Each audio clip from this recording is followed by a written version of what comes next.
This is Wheelbearings. I'm Dan Roth. And I'm Sam Abuel-Samad. Sam, how was your Thanksgiving? It was excellent. In the absence of our children, who were scattered off to the winds this year, my wife and I went over and spent the afternoon with some friends of ours, and we took over 2 turkeys that we prepared. I smoked one, and we roasted the other one in the oven, and they were both wonderful. So are these fresh turkeys that you get from like a local farm, or you go out with your 30-06 and pick them off, or no, hit them with your car? No, we went out and bought them. They were already plucked and cleaned and everything. All I had to do was spatchcock them and season them with some salt and pepper, and then put one on the grill to smoke, and the other one went in the oven. And I tell you, smoking a turkey, absolutely the best way I've ever had, best way we've ever prepared it. So do you just use the grill, and you put some chips in some water down by the burner? Or? Yeah. So, got a grill with 3 burners on there. I just do 1 burner on the one side, put the turkey on the other side. Got a couple of those boxes with a bunch of holes punched in them, put some wet wood chips in there. I used some apple chips, and just let it go for about 6 hours. And then you get a unbelievably juicy and tasty turkey. All right, now I'm hungry again. But the other thing I absolutely also recommend anytime, regardless of how you're actually going to prepare the turkey, whether you do it in the oven or pretty much anything except frying it, is to spatchcock it, which is kind of a weird sounding word.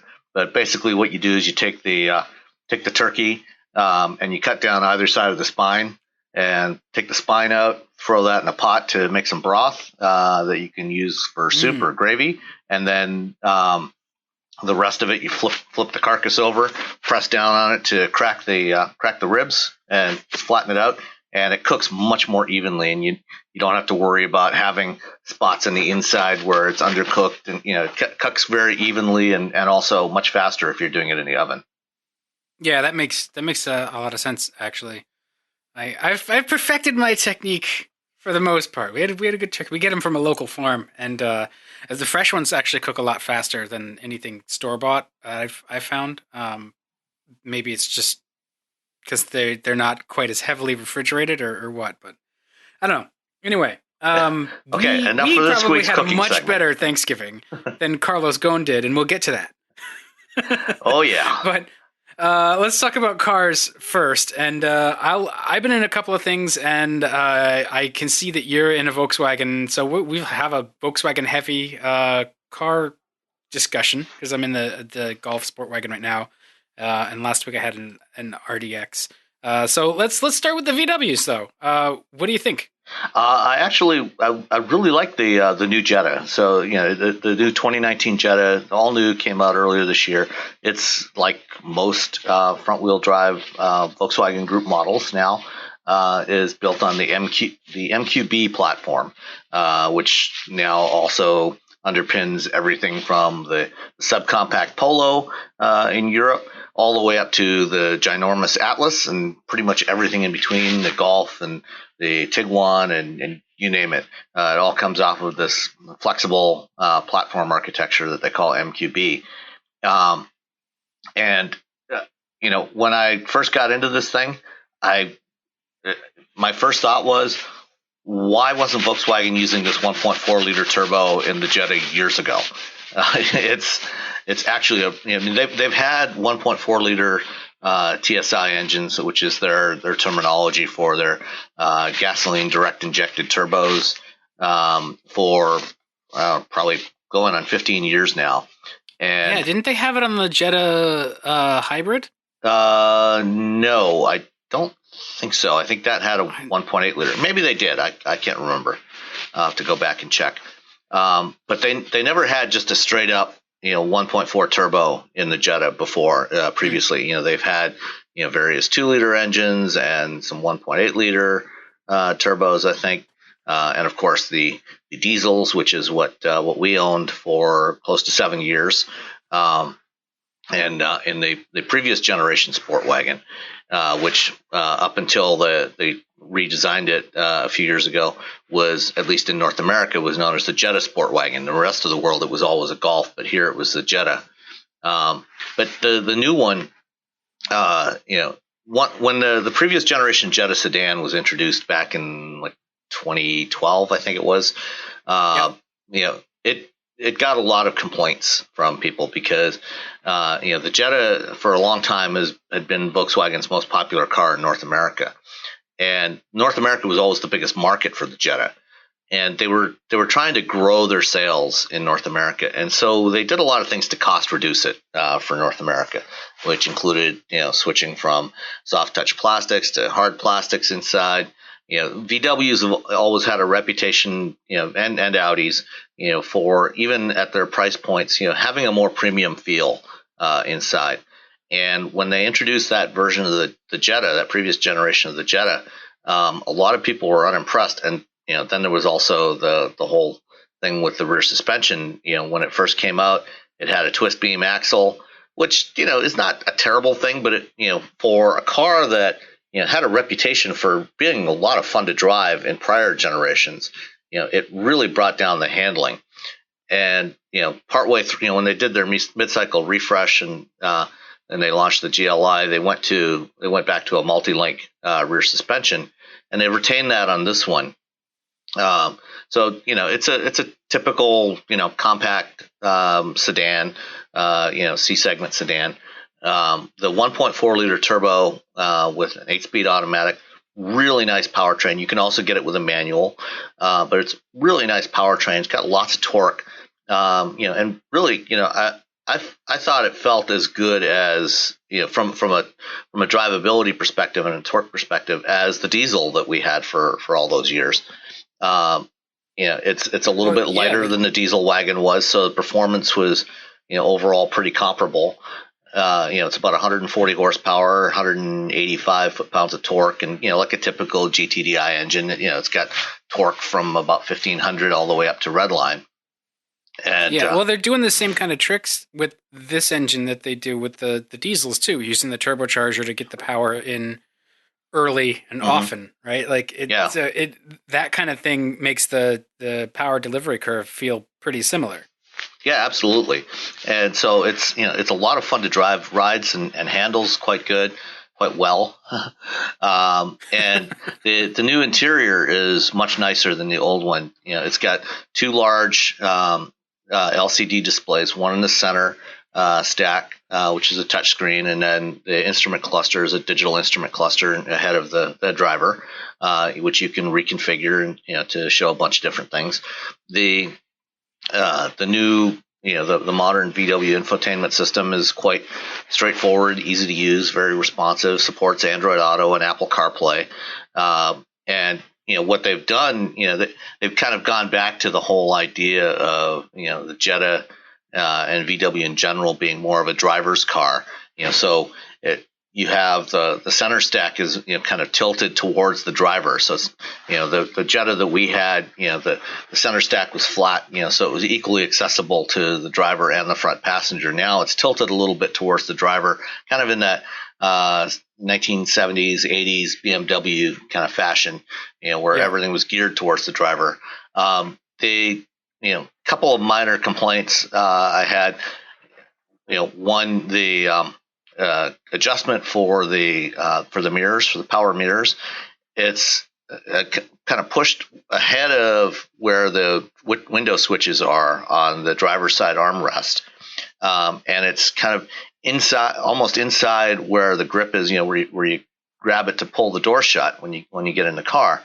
And so it's a little awkward to twist that. Fortunately, as long as you don't have to adjust it very often, it's not really that much of a problem. So it's kind of a minor quibble.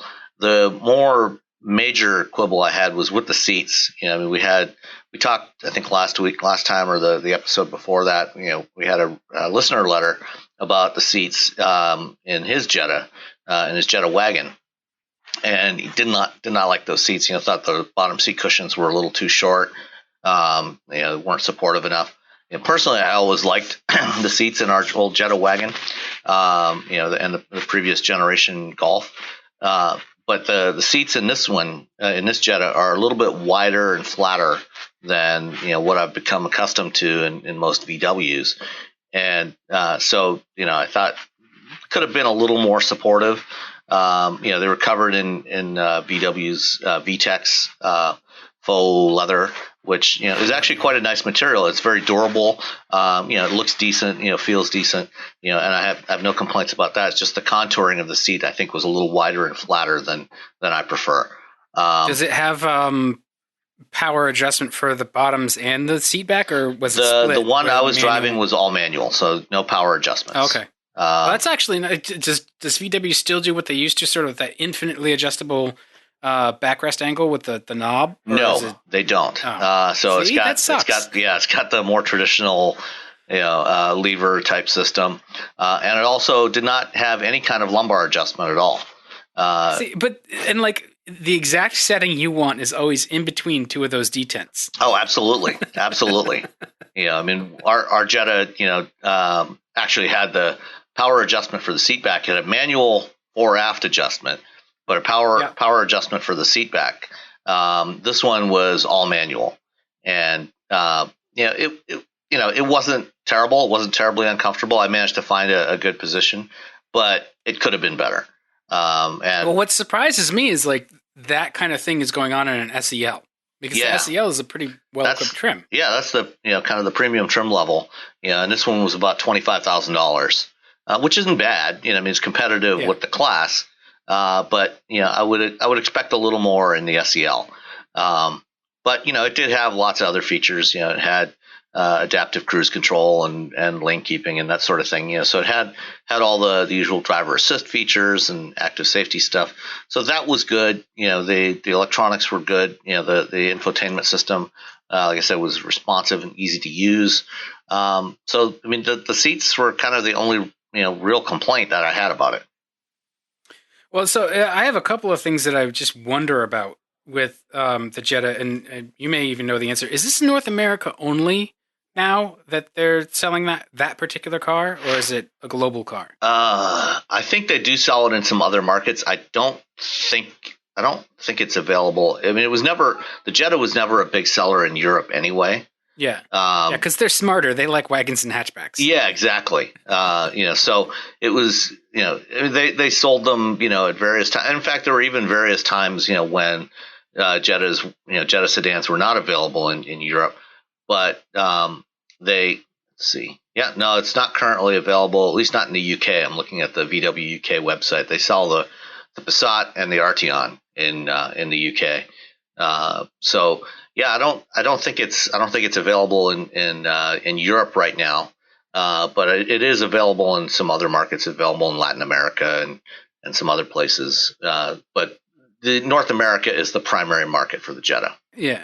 So that's an interesting sort of thought I had about how they've managed to make you feel like you've got a driver's cockpit, right? Well, they make one dashboard now, and I'm presuming this is a left-hand drive only configuration. It would, because I think part of the reason for the flat dash of the earlier Jettas and Golfs, like the one you had, was that they could use the same basic dash structure and a lot of the same pieces without having to flip it for left-hand drive or right-hand drive. Yeah, that's a good point. It does make it a lot easier to do that. When you've got some degree of symmetry to the dashboard. But maybe that's not correct. I don't know. Somebody will probably correct us anyway. And going back to that earlier Jetta too, the one that this current car replaces, I understand the enthusiast and especially the Volkswagen enthusiast complaint about how they felt really cheap, and the materials to the touch, yes, but they did look good. And that was sort of the right Jetta for the time, as much as I hate to admit it, right? They took some content out in terms of squishy materials and that B mirror axle, but they didn't really, I don't think they hurt the performance of the car in the market in terms of sales. I think it actually sold pretty well for them because it was priced very well and it was slightly bigger than some of its competition. You know, you got more car for your dollar in the places where it mattered. You know, it had a larger trunk, it had a larger back seat compared to something like a Corolla. On the other hand, it's nice that they're putting some of that classic VW back into it because, you know, the outgoing Jetta, it drove pretty well. It just had some discipline that, again, like something like a Corolla didn't. It didn't quite. It maybe held up next to a Focus, but a Focus was a great competitor for the Jetta. Yeah, So, you know, and it's not that the previous Jetta was a terrible car. It's more that, you know, relative to what people had come to expect of the Jetta and VWs in general in terms of their driving dynamics and the feel of the interior, you know, it came across as a bit of a disappointment for a lot of people. So it yeah, was, you know, it fell short of the benchmark that VW had set for itself in prior generations. yeah, I'll buy that. That's fine. I think the Passat did that too when they went to the American only Passat. You know, it got larger. Yes. They sort of did the same thing. But again, you know, delivered. I think it delivered a car that sells well and can be priced well. And so, who cares what enthusiasts have to say? So yeah, I'm Also, also just checking some oh, specs, and they actually did have the 1.4 liter turbo in the later years of the previous generation Jetta, as well as the 1.8 liter turbo and the 2 liter turbo in the GLI model. was that Currently, 1.4 liter turbo? That was just it was just the engine. It wasn't again with the hybrid like I thought it might have been. Or I've got to go back a little bit farther here. Go ahead and talk, and I'll look back. I'll dig back into the specs here, the older generation Dan, specs. start babbling. Yeah. I mean, I'm driving a Well, you're Golf good at that, Sportwagen. Yeah, I'm terribly excellent at it. Driving a Golf Sportwagen this week, and you know, it really makes me embrace my 40-year-old dad kind of side of my personality. It just it really reminds me of the escort wagons we had when I Those was a were the kid. days. We had two of them, and it was like the second one we had was it was a manual transmission. It didn't have a ton of equipment, and you know, this is the same thing. It's a compact wagon. It's a, you know, low 20s price wise. I think this one's 22 or 23. It has pretty much all the features you're really going to want. And it drives, again, like we were talking about, it has that sort of Volkswagen discipline. I wouldn't call it really sporty, but it's not sloppy. And, you know, it's nice to have something with that kind of utility that is a car. You know, it's an easy step in and out. It handles well. It rides well. You're not in this giant sort of hunk of metal. It has plenty of cargo space. We even took it to get the Christmas tree because it has integrated roof rails, which was nice. And you know, I mean, we did that same sort of thing with our Jetta for years. You know, it had the roof rails built in. You know, and yeah, it was the perfect size for that sort of thing. it's a fantastic car in terms of just being a sensible, you know, wagon. And it gets excellent fuel economy. I think this has the 1.8 turbo, which is in this application it's a little underwhelming just given what we know about what it's capable of, but it's fine. It's nice that it has a manual transmission, although it's only a 5-speed, which I was surprised about. The first time I drove it, it was at night, so I went to shift into sixth. I was like, oh, there is no sixth. That would be reverse. um, but it's a car that I always give advice to people who consider Volkswagen. It's like, you be careful. You may not want to own a Volkswagen. Well, I mean, that's always the thing that I've said over the years as well, is that they're great cars to drive, maybe not so great to own, you know, based on my own experience, you know, having owned two of them, you know, over the course of, you know, almost 16 years. But, you know, as of last year, they also have a 6-year, 72,000 mile bumper to bumper warranty. So I would say, you know, there's probably nothing wrong with owning one now, you know, because you know that, you know, at least for those 6 years, you know, they're going to take care of you.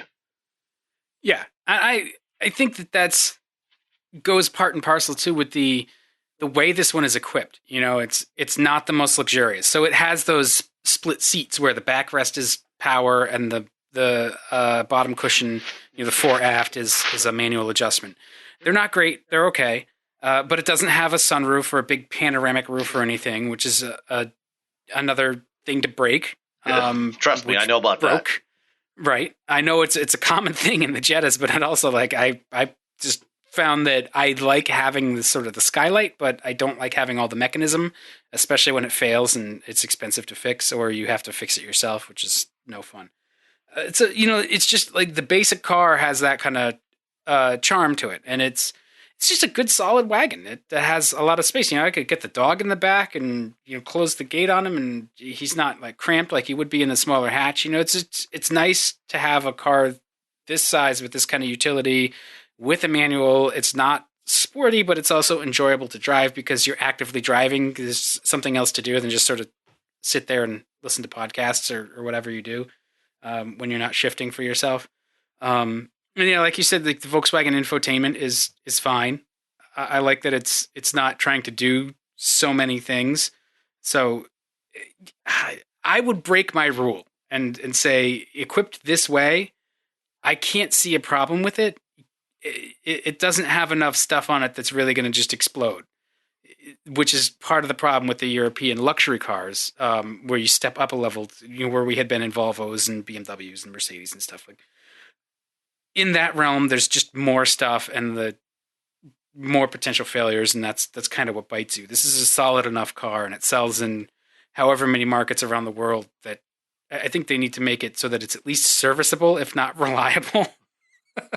Well, and you gotta imagine that if VW is going to go to the extent of offering a 6-year bumper to bumper warranty, that they have hopefully addressed some of those things that had a tendency to break, on prior generations of VWs that caused a lot of havoc, and were frankly very, could be very expensive to fix for even relatively minor things. So, I think that I would not hesitate at this point to recommend, at least some VW models, because I think that they are really, tend to be really good to drive. And when especially for a wagon, I think, a vehicle the size of the Golf wagon, the great thing about it is it's got the driving dynamics of a car, with that extra utility, that is even more so than what you're typically going to get out of a similarly sized crossover, because the crossovers tend to not actually be packaged as well as a car like this, and so you have more space in the back for stuff.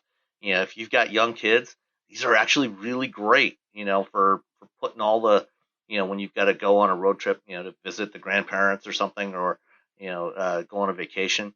You've got a lot of room in the back there to put stuff and store all the things that you have to take with you when you have a couple of kids.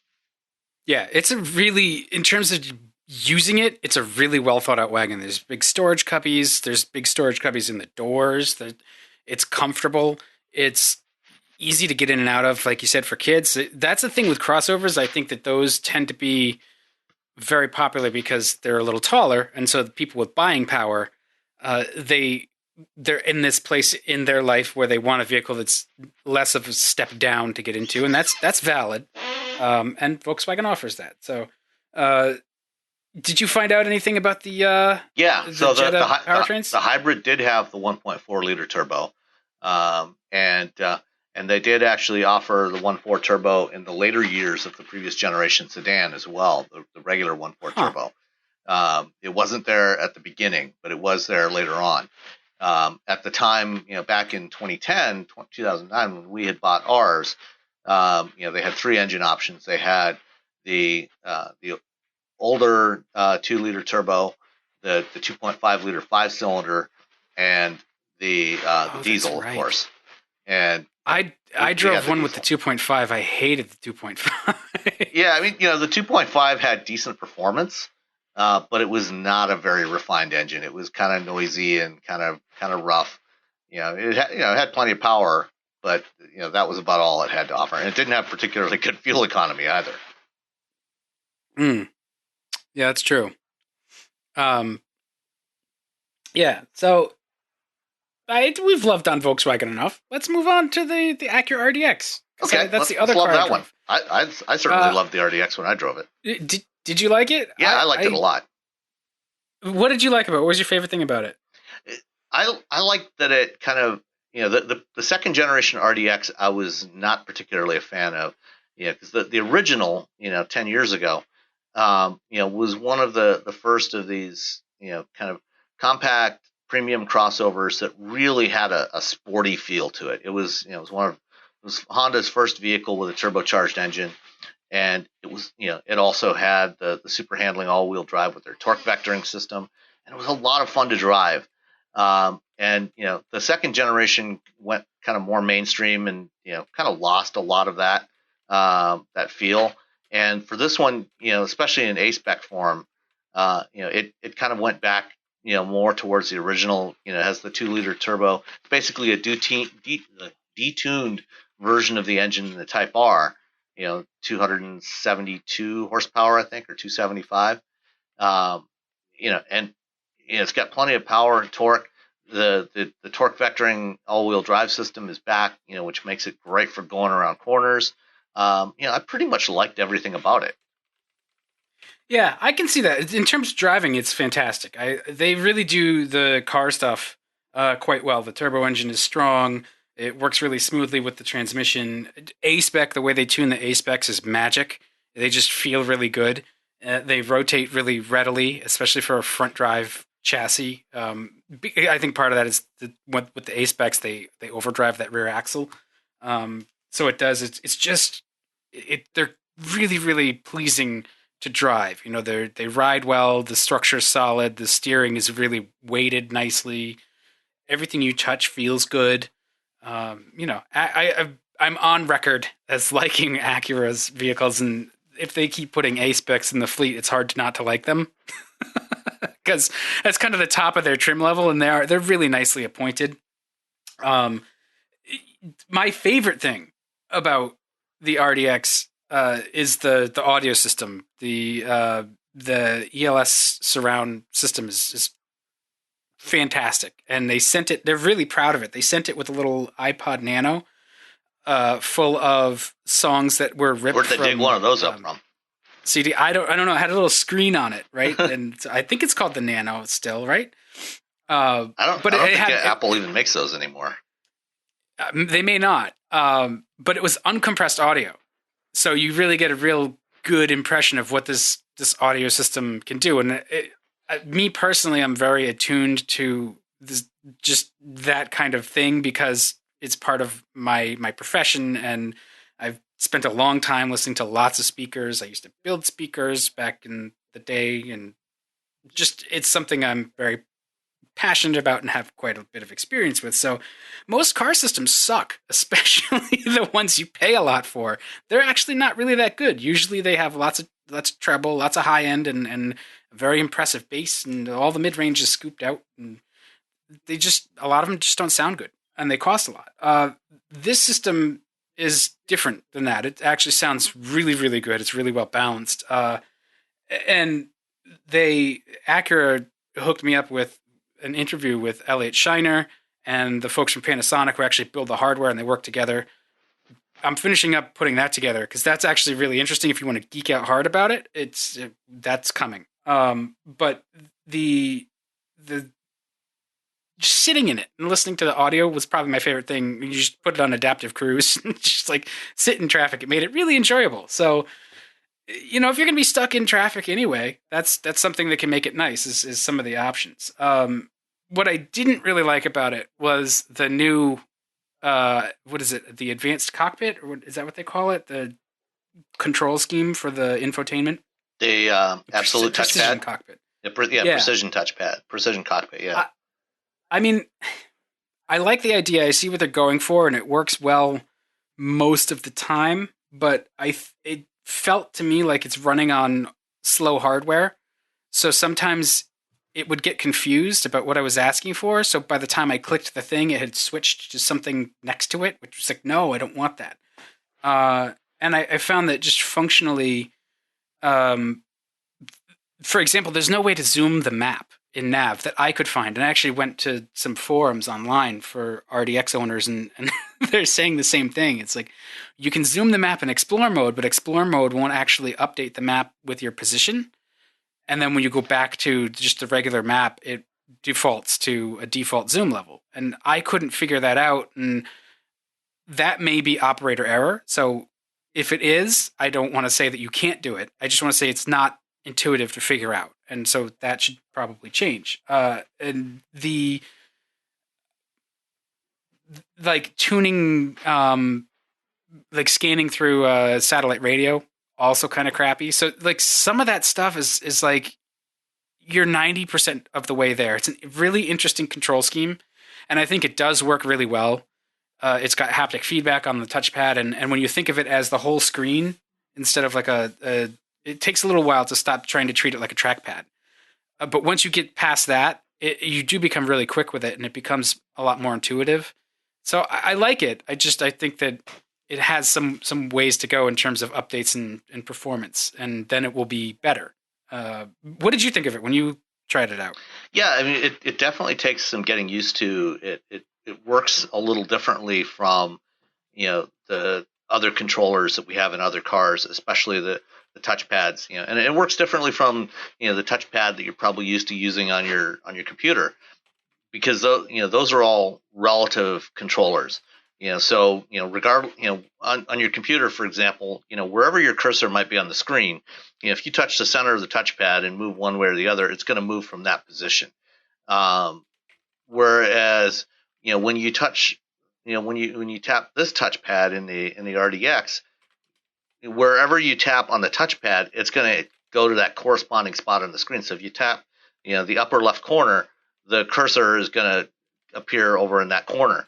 So it's kind of like a remote version of hitting the touchscreen, but because it's down on the console, beside you, you can have a little more precision in the control as opposed to reaching out to tap on a touchscreen.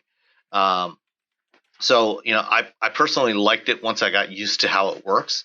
I didn't notice as many of the quibbles that you mentioned as far as the responsiveness, because I mostly just used it with Android Auto and didn't have any issues with that. I played around with it a little bit with the stock nav. I guess I don't remember trying to zoom in on the nav screen. So I can't comment on that. But the basic premise I like, and I think we'll see more refinement of that, and we'll probably see some. I know there's going to be some additional software updates to that system that get pushed out, over the coming months. For example, when they launched the RDX back, early summer, at that point it did not yet have Apple CarPlay support. It only had support for Android Auto, because CarPlay, the way both of those systems, Android Auto and CarPlay, work is they essentially act like driver layers, to translate whatever control scheme the car has into something that your phone can understand to control the apps through that interface. And so it was designed for either touchscreens or the kind of rotary knob, relative controllers that we've had up until now.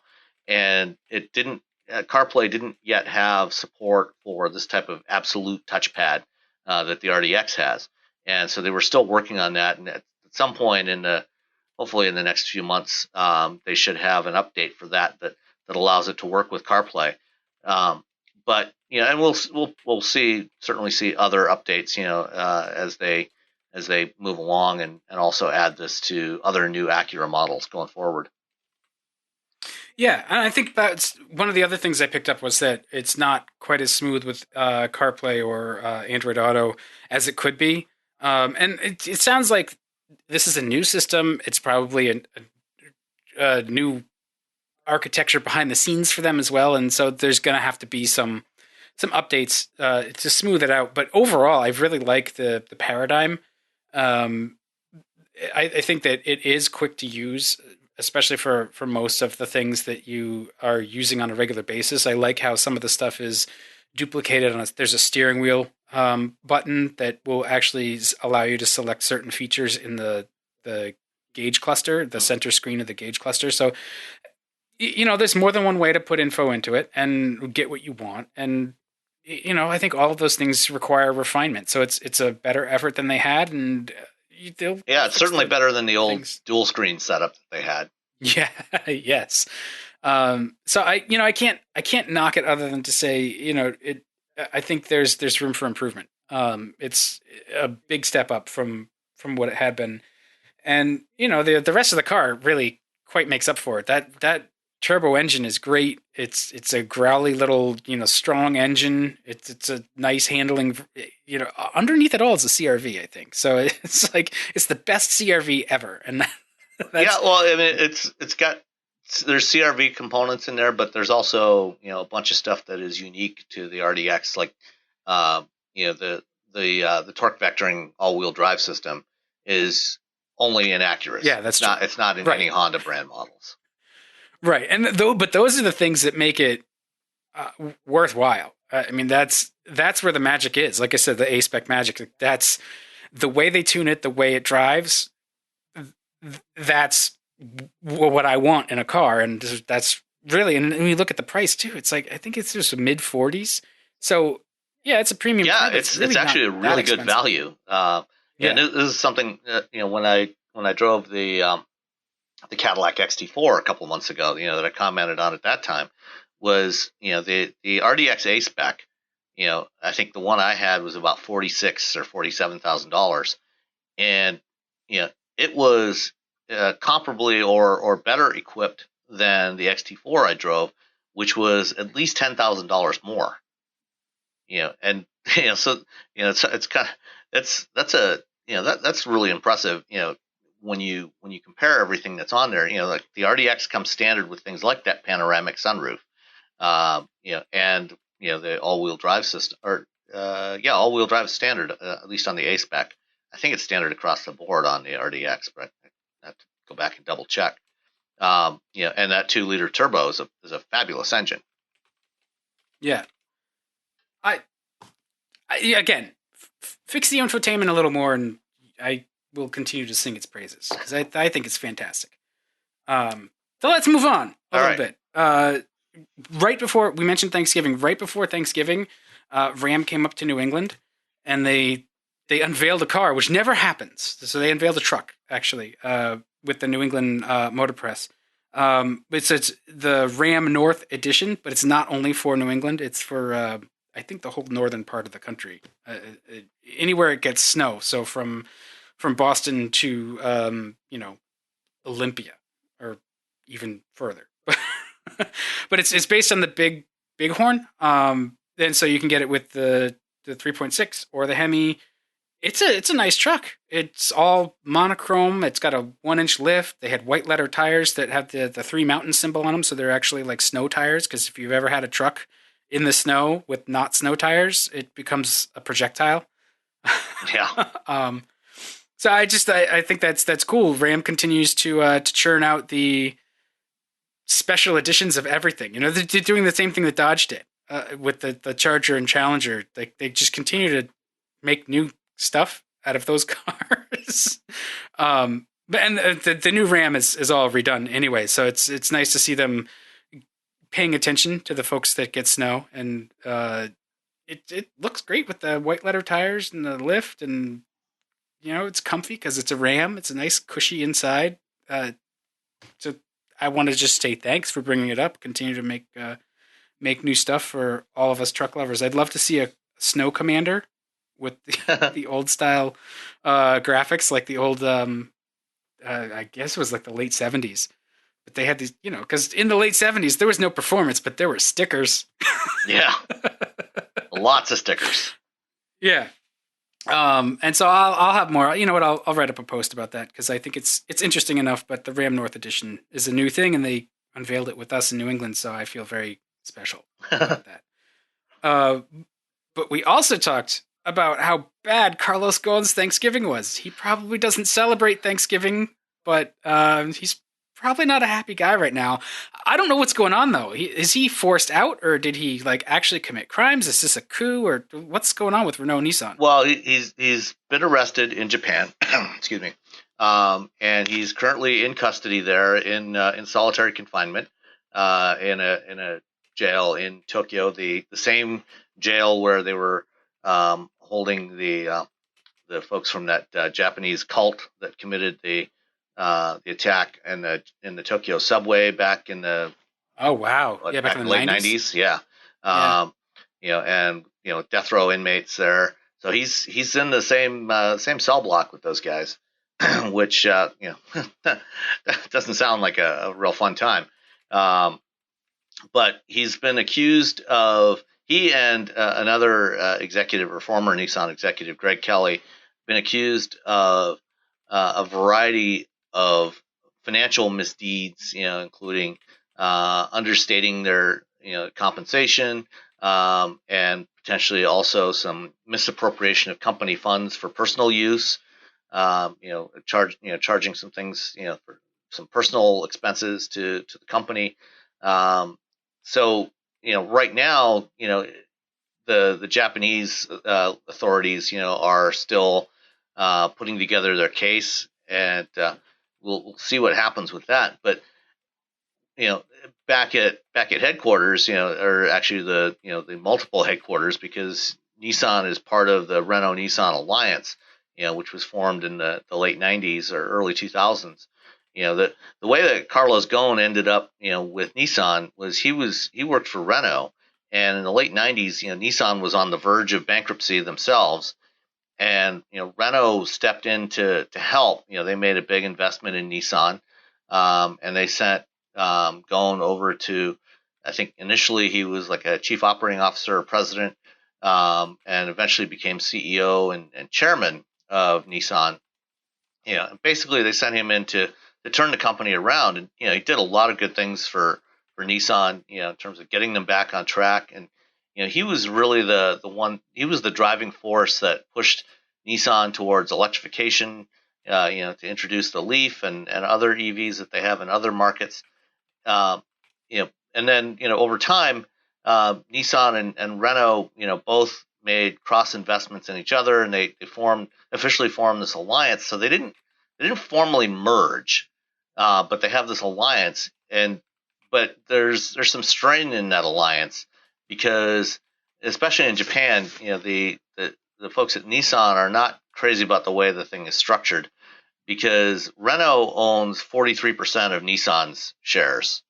Nissan only owns 15% of Renault, and Renault has voting control over Nissan, but that does not go the other way around. So Renault has, they get to appoint 3 members of Nissan's board of directors, including the chairman, who was Ghosn stepped down about a year and a half ago as CEO, handed over the reins to can't think of his name right now. Let's see, to Oh, Hiroto Sekawa, who's currently the Nissan CEO. And Ghosn remains CEO of Renault and also chairman of the Alliance, which is kind of this overarching body over the two. Um, and Nissan, wanted to take a bigger stake in Renault and have more influence over what Renault does. But there were issues with that, because the French government also owns about a 15% stake of Renault as well, which made it hard for a foreign company to take voting control. Ghosn wanted to actually formally merge Renault and Nissan as well as Mitsubishi, and was working towards that, but they had to work through these other issues with the French government's stake in Renault. It's all very complicated, and now it looks like Nissan basically wants to wrest back more of the control that Renault has had over their management over the last 15 years, and have a little more independence from Renault. Um, so we'll see what happens, but it's going to be very messy for a while there. It's kind of like Brexit. Well, it's hard to get really a straight story out of the situation. On the one hand, it seemed like there was underreporting of compensation, and then on the other hand, it sounds like there was that internal tension. Something was going on, and then people didn't agree, so they just set off a bomb. It's on the outside looking in, it's just a really strange situation. And on the other hand, Carlos Ghosn has been pretty instrumental in making sure that Nissan is doing well. And right now, I think they're actually driving that whole Renault Nissan alliance. I think that all Well, the yeah, profit and is that's coming from the part of Nissan what's side. causing this tension. Nissan, sells about twice as many vehicles globally as Renault does. They sell, a little more than 6 million vehicles globally. Renault is about 3 million, and then there's about a million or so from Mitsubishi, which the alliance also took controlling stake in last year. So it's actually the Renault Nissan Mitsubishi alliance. And once they brought in Mitsubishi, it brought overall sales from the alliance, up on a par with Volkswagen, making them the largest automaker, automaker in air quotes there, because it's still technically three separate companies, but made them, on a par with VW sales, about around 10.5 million last year globally. And one of the, but because Nissan is such a much bigger part in terms of revenues and sales, and yet they don't have any control over Renault. That's kind of what has driven some of this tension, and Renault has so much control over Nissan. And another thing that has irked a lot of people in Japan of late, earlier this year or late last year, there was this scandal with around final inspections on Nissan vehicles. There were some things that went on there. Proper final inspections weren't being done correctly. There were some quality issues, and while all this was going on, Ghosn was off.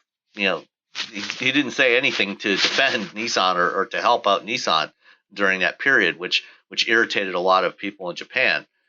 So there's a lot of angst here, within this so-called alliance.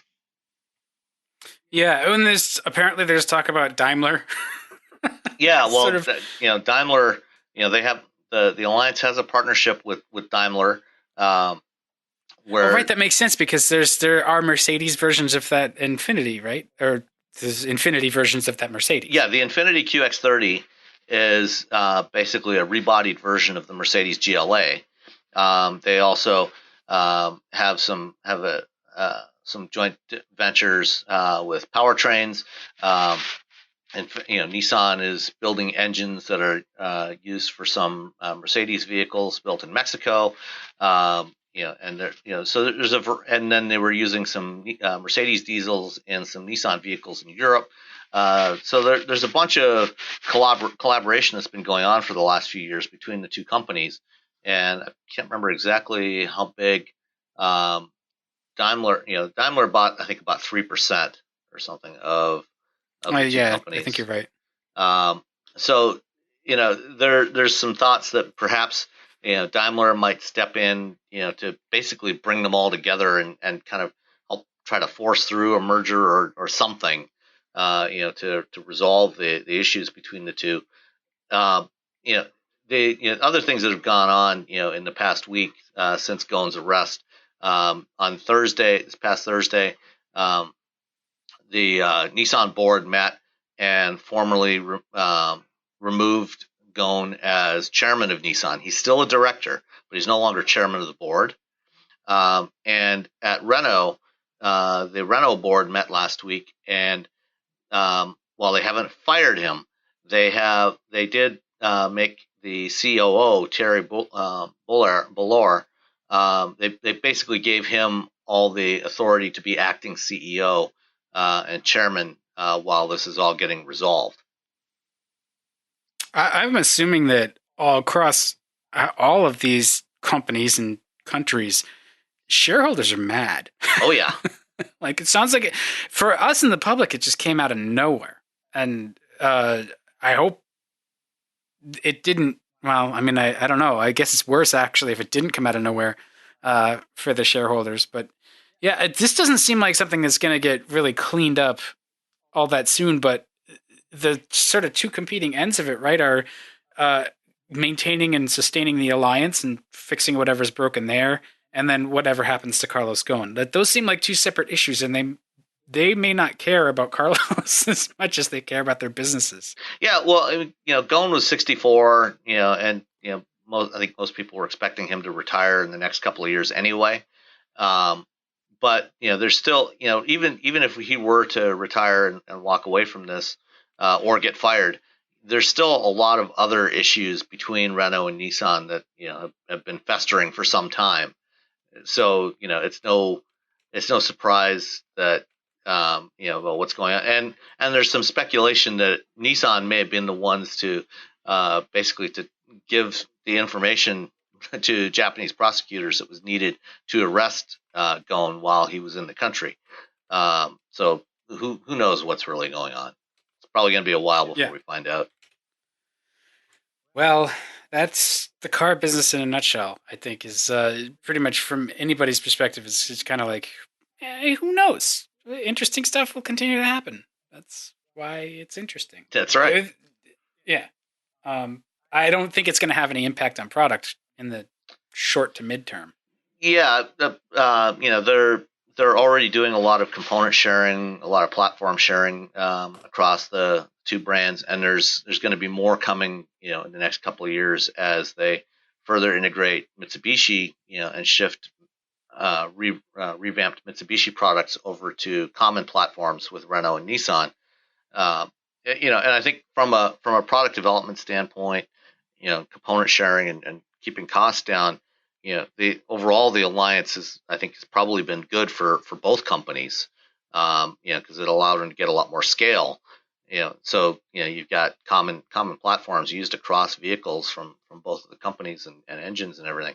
But I think there's just a lot of angst, over who really has control. Yeah. Well, and I think Mitsubishi must just feel like the absolute loser here. Like, what the hell, guys? We just got into this thing, and now this is going on. And they really need, I think, new product in their pipeline because they have a bunch of old stuff, like really old stuff, and so they could benefit the most from getting those Nissan and Renault shared platforms and technology and boosting their lineup. So I don't know. I'm sure that everybody at Mitsubishi is really once again on edge. Yeah, absolutely. So all right. Next up, winter. We got a taste of winter. I don't know if you guys got it. Yeah, we got it here it snowed here several times over the past week and a half. Never a big accumulation. I think the most we had, was about an inch. But it was cold. It was below freezing. And that means you got to think about tires. Yeah, winter tires. We were supposed to get like a small storm, like you said, like a couple 3 inches or whatever. We got like 8, and then we got another storm. So that's just a dusting for you guys. Yeah, I mean it's no big deal, but you have to be prepared. So the Massachusetts flurry, right? I was kind of like the night before, and we had a busy time because life is difficult. So it was like 9:30 the night before it's supposed to snow, and it's like supposed to blow in at the after work at like 7 o'clock. I was like, no, I'm gonna put the snow tires on, or the winter tires on the Jeep, because they're not just snow tires, they're winter tires. And so I was like, it shouldn't take me that long. It took a couple of hours just to get it done. And I was super glad that I did that, because the next day we got a ton of snow. And that's the thing is, winter tires are crucially important no matter what you drive. I've been a huge believer in this. You put a link in the topics list here to a Jalopnik post. Apparently, there's people that still don't understand this, that you need to equip your car for the conditions. Yeah, absolutely. Yeah, and I think it's important. The important thing is to make the the way you called them is winter tires, not just snow tires, because it's not just about grip in snow. Even when it's cold, the tire compounds, are really affected. The rubber is really affected by the ambient temperature and the temperature of the road. Summer tires, summer performance tires, or just summer tires in general, are formulated to be good down to about 40 degrees Fahrenheit. And once the temperatures drop below about 40 degrees, what happens is the rubber gets hard, and in order for tires to work and get a grip on the road, the rubber has to be pliable. That's how tires work. That's how you actually get traction. Is there has to be some pliability to that rubber so it can actually grip the road. And once summer tires get below 40 degrees, they lose a lot of that pliability and they become hard as rocks. And that's why even when there's no snow on the ground, even if the road is dry, if it's 30 degrees or 25 degrees, you're going to lose a lot of traction. And this is something that I know I've seen some postings online from Tesla customers that bought Model 3s with their performance package, which comes with summer tires, complaining that as soon as it got cold, that they had to get some snow tires or winter tires and put them on there. Well, when you buy winter tires, no matter what kind of car it's, or summer tires, no matter what kind of car it's on, this is a fact of life. You have to put on winter tires. And even so-called all-season tires, while they're formulated to work better at cold temperatures, they're still not as good as a proper winter tire. A winter tire is formulated to stay pliable, down to well below zero, and give you decent traction, even regardless of whether it's a dry pavement or snow-covered or ice. And then in addition to that, the tread design itself, is also, you look at the tread, you'll see these narrow grooves that are cut into the tread blocks, and they call them sipes, and that helps the tire to flex and be able to actually grip on whatever kind of surface you have, so you get better traction. And it makes a huge difference in both your stopping ability and your ability to turn. Which in the wintertime, when people lose control, you want to have steering control just as much as you want braking control. So it's crucial to have to use the proper kinds of tires for the conditions you drive in. If you live in northern climates, even if you don't get a lot of snow, it's a good idea to put on winter tires winter tires when the temperatures drop. And getting an extra set of wheels for most cars is not that expensive. The easiest way to do this, if you're going to go back and forth between either all season or summer tires and winter tires, just buy a second set of wheels and have the tires mounted. And around Thanksgiving time, around this time of year, take off the summer tires, put on the winter tires, and then around March or so, or depending on where you live, might be a little later or a little earlier. Put the summer tires back on, and you'll have the best traction no matter what the conditions are, and you'll be safer. Yeah, I mean, that's what we do, and you get life out of both sets of tires that way too. They last quite a while, and having the separate wheels makes it easy to swap at home. The point of that Jalopnik post was there was a video that they posted about, and that's sort of what drove the post over there. And it just basically illustrates that, all-wheel drive on all-season tires versus front-wheel drive with winter tires, the front-wheel drive is going to slay it. It's just going to be able to go, stop, turn, do all of those things that you need to do in a much more controllable fashion versus all-wheel drive, which gives you that false sense of security. I find with all-wheel drive, it's easy to get going way too fast. Oh, yeah. And then you are a projectile. You have no ability to stop or to turn or to just do anything. So you're just along for the ride at that point.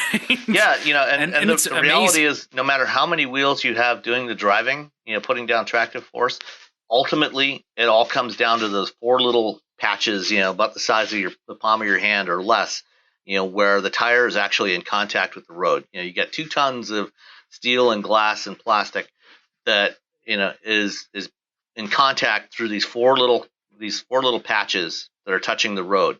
And if those 4 patches aren't getting good traction, it doesn't matter how many wheels are driven, you're still not going to have good control. Right. And it's all about control. And so what I look for, just to give the unwashed masses a tip, is I look for the studless snows, tires with the 3 mountains on them. the little symbol on the sidewall, which means that they can handle severe winter service. So you know that they'll be good in ice and slush and snow. And the studless ones are like Blizzaks, or there's a lot now. Cooper, if you wanted to keep your tire companies only in North America and support American jobs, there's two companies you can pick. That's Goodyear and Cooper. Other brands are really good though. There's Michelin's. There's like I said, Bridgestone and Michelin and Conti both make tires in North America as well. Oh, do they? Yeah, they both have manufacturing facilities. Maybe it's the difference is like the corporate ownership, the parent company. Yeah. Yeah. I mean, I've had good success with Michelin's and Pirelli's and Conti's. I haven't used Goodyear's on any of my personal vehicles, but I've used them in my past life as an engineer. I've used Goodyear winter tires and some of the other brands as well. And generally any good brand name tire, it's a winter tire, the way you described, is going to have a huge advantage in traction when the temperatures drop. Yeah, and they're actually not even that bad when it's dry. That's the other thing. They're not scary. They're a little softer, a little bit more pliable, and they don't wear at all. The studless ones don't wear at all when it's wet or snowy, because the precipitation lubricates the tread, and they do wear quickly when it's not. When you're running them dry.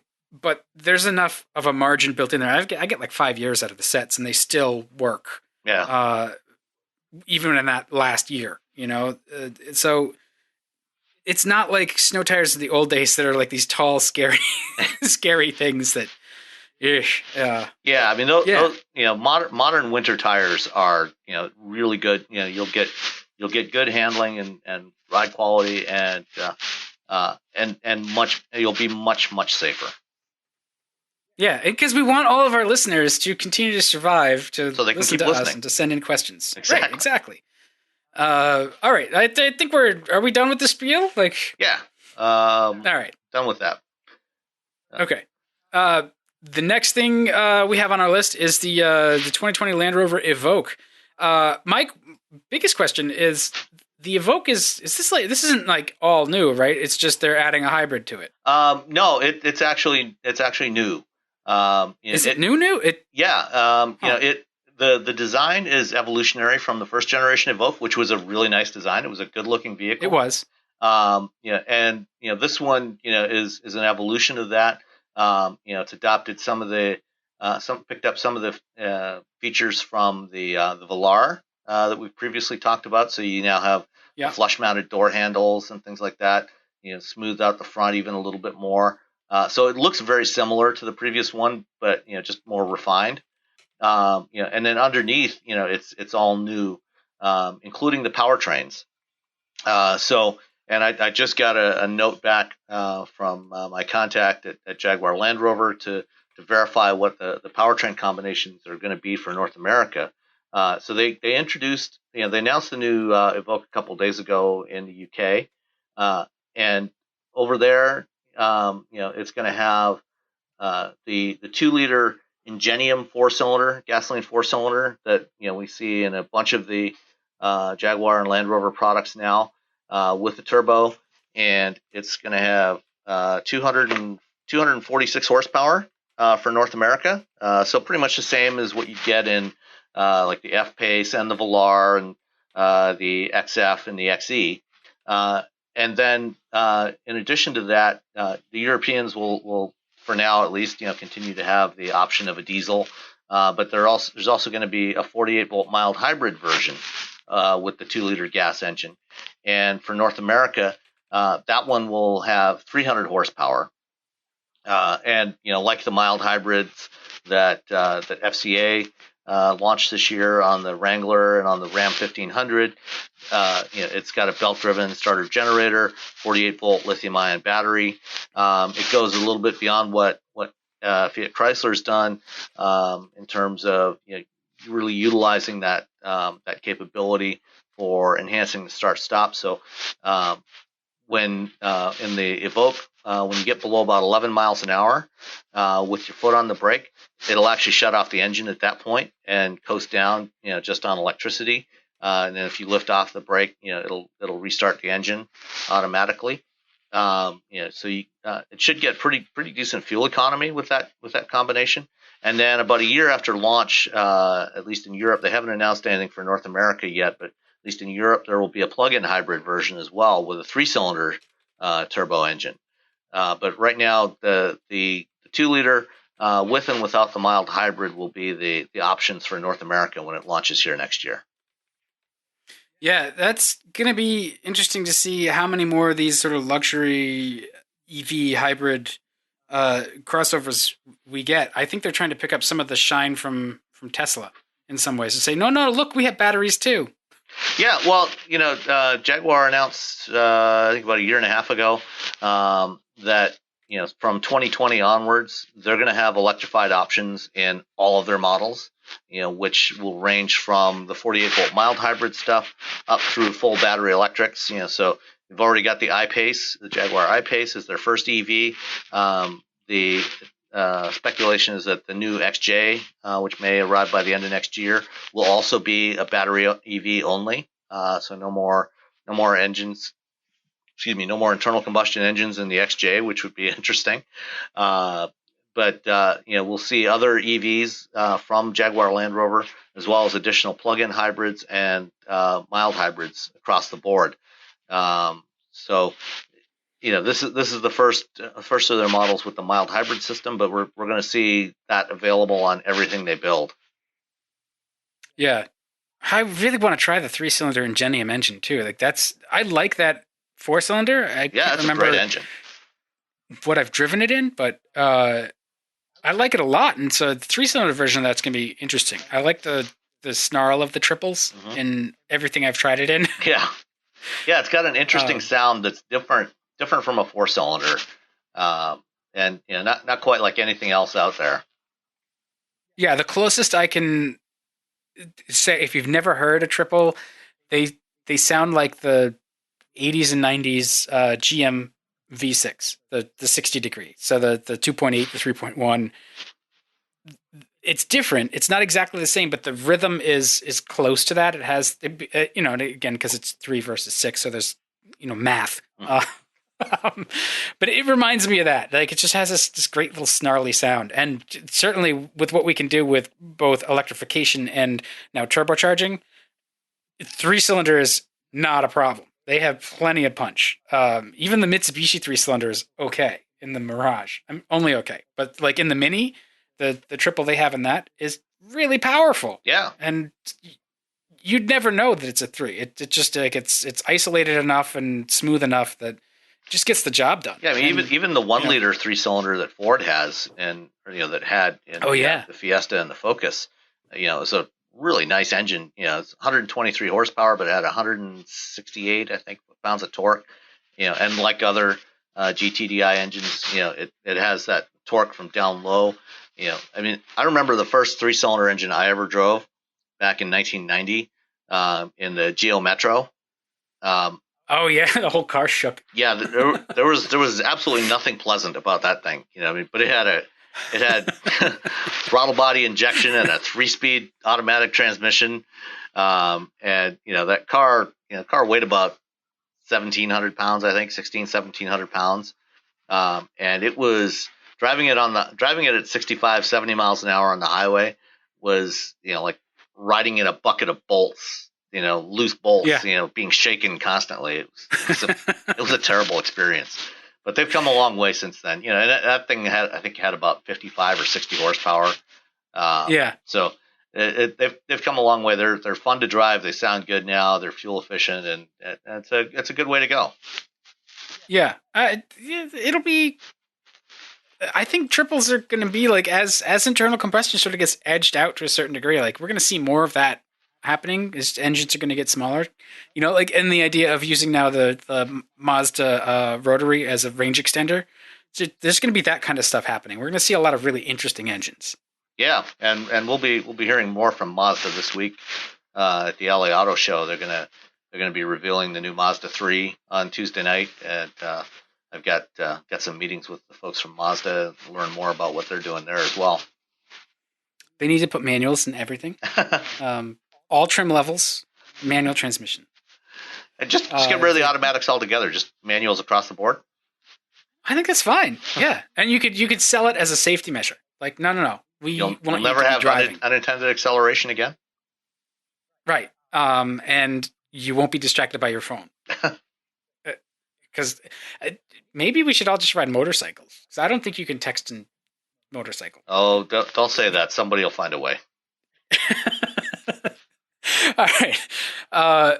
So the next topic we have, you actually wanted to cover a little bit about sort of EV charging and charging etiquette. You picked up a podcast episode from Talking Tesla, and they were talking about a crowded supercharger, and that crowd at the supercharger reduced the current that was available to charge the cars. Yeah. So as more and more Teslas have been hitting the road, especially in the past year, one of the issues that's been cropping up more frequently is lineups at Tesla supercharger stations, because everybody wants to use the free DC fast charging if they can, rather than charging at home and paying their utility.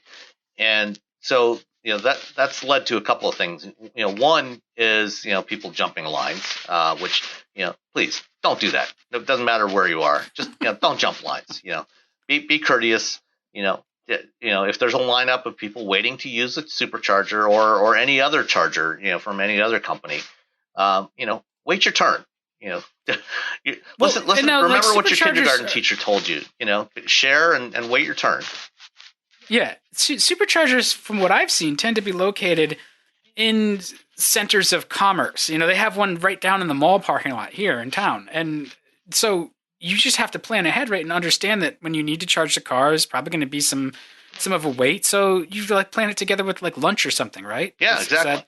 So that's what I would do. Yeah, so a lot of them, as you said, are they'll be off in the corner of a mall parking lot, or on the highway superchargers, they'll be in some fast food joint or some other service center, some location where there's other. They always try to locate them where there's something else where you can go grab some lunch or something while you wait, half hour or 40 minutes for your car to charge.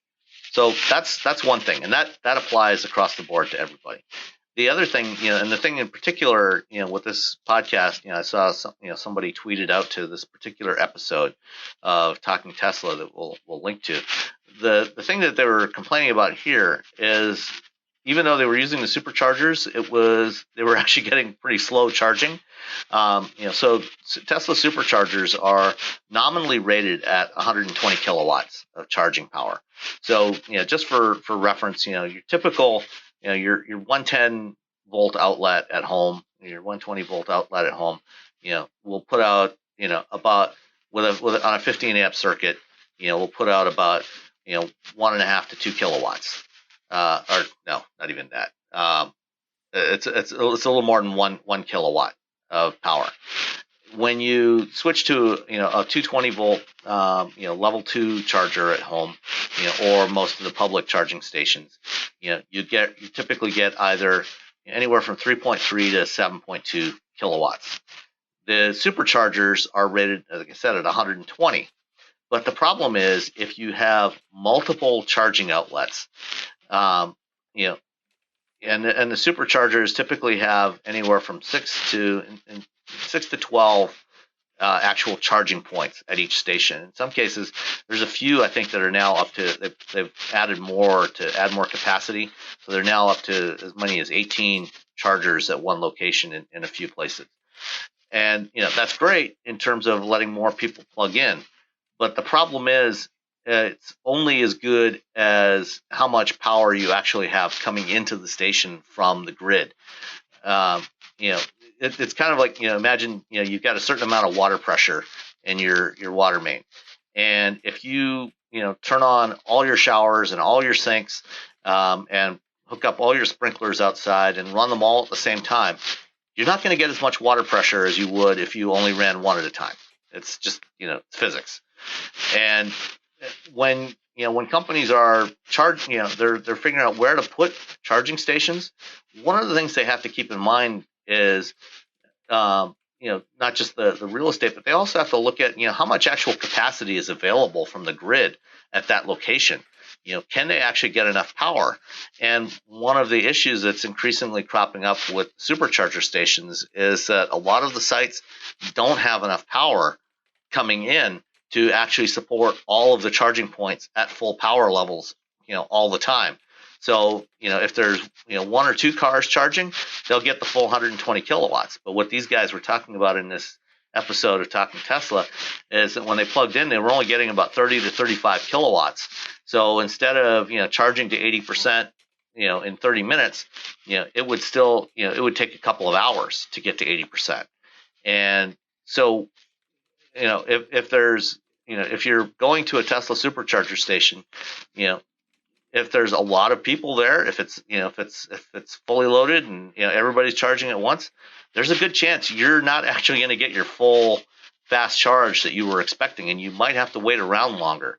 And this as various companies are expanding their DC fast charging networks, like Electrify America, the VW subsidiary that's building out a network right now, and ChargePoint and EVgo and others, they're having to, when they do their planning, to figure out where to actually set up stations, they have to work closely with utilities and power providers, to actually make sure that the sites that they're picking actually have enough power available to handle a full load.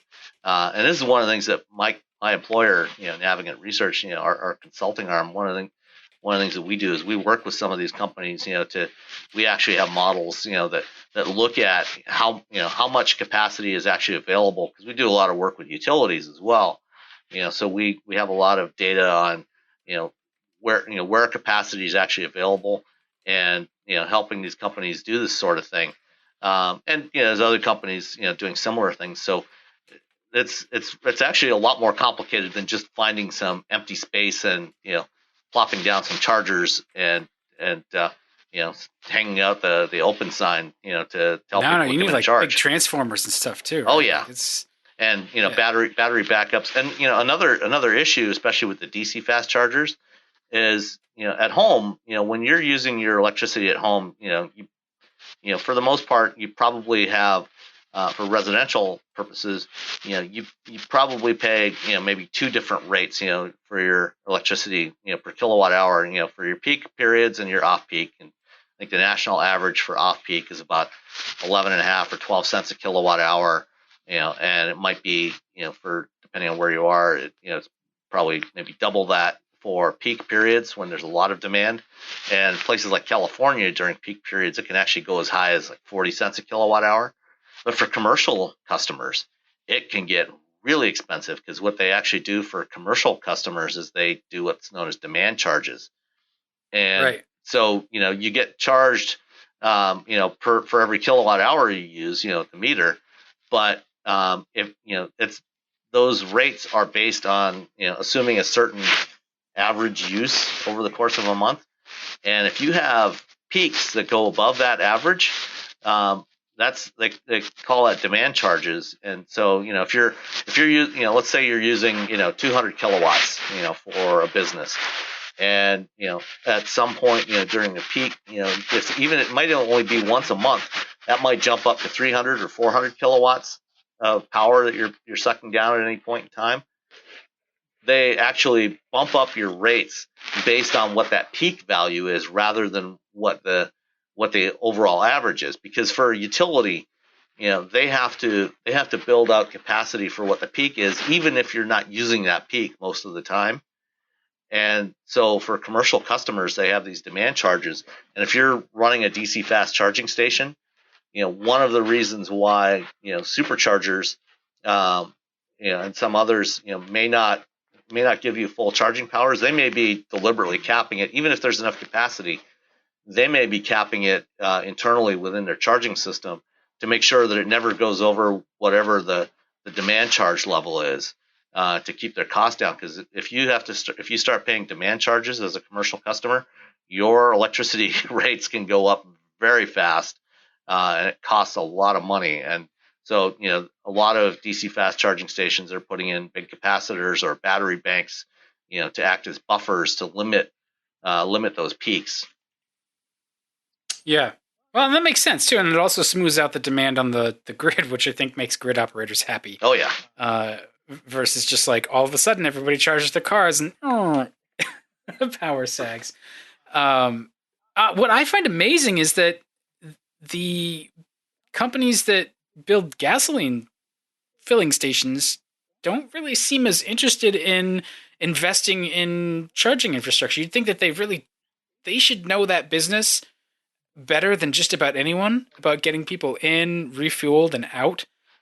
Sure, there's going to be some changes, but they already have established brands. Well, and it just doesn't seem like there's a lot of the stations themselves are franchised, so they're owned by individual, small businesses. They're not necessarily owned. You go to a Shell station or a Mobil station. It's not necessarily owned by Shell or ExxonMobil. That's true. They sell. They get the benefit of cooperative marketing and fuel suppliers, right? And the fuel supplies and so on. But that said, a lot more gas stations are, starting to do deals with the EV charging providers like EVgo and ChargePoint and Blink, for example, the two EVgo fast chargers that I know of that are close to my house, within a few miles of my house, are actually both located at gas stations. They're in the corner of the gas station. Yeah. But if you're like ExxonMobil, so doing a partnership, I guess it sort of absolves you of some of the investment if it's not a thing that's going to take off, right? If this is a fad, you haven't burned up a bunch of your own capital to invest in something that doesn't take off. But it also seems like you're inviting another middleman in there, and you're going to create a situation where if it does take off, now you've got these deals that you can't really unwind, at least for a period of time, and so you're hurting yourself, right? By not owning that infrastructure, that charging side of things, right? And making it an in-house product. And oil companies are actually starting to invest in charging infrastructure, especially in Europe, more so in Europe than here so far. Although there is some going on here, but Shell and BP, for example, have both invested in charging infrastructure companies in the UK and elsewhere in Europe. And they're putting in charging stations, at all their stations, all their fuel stations. So that's something we're going to see more of.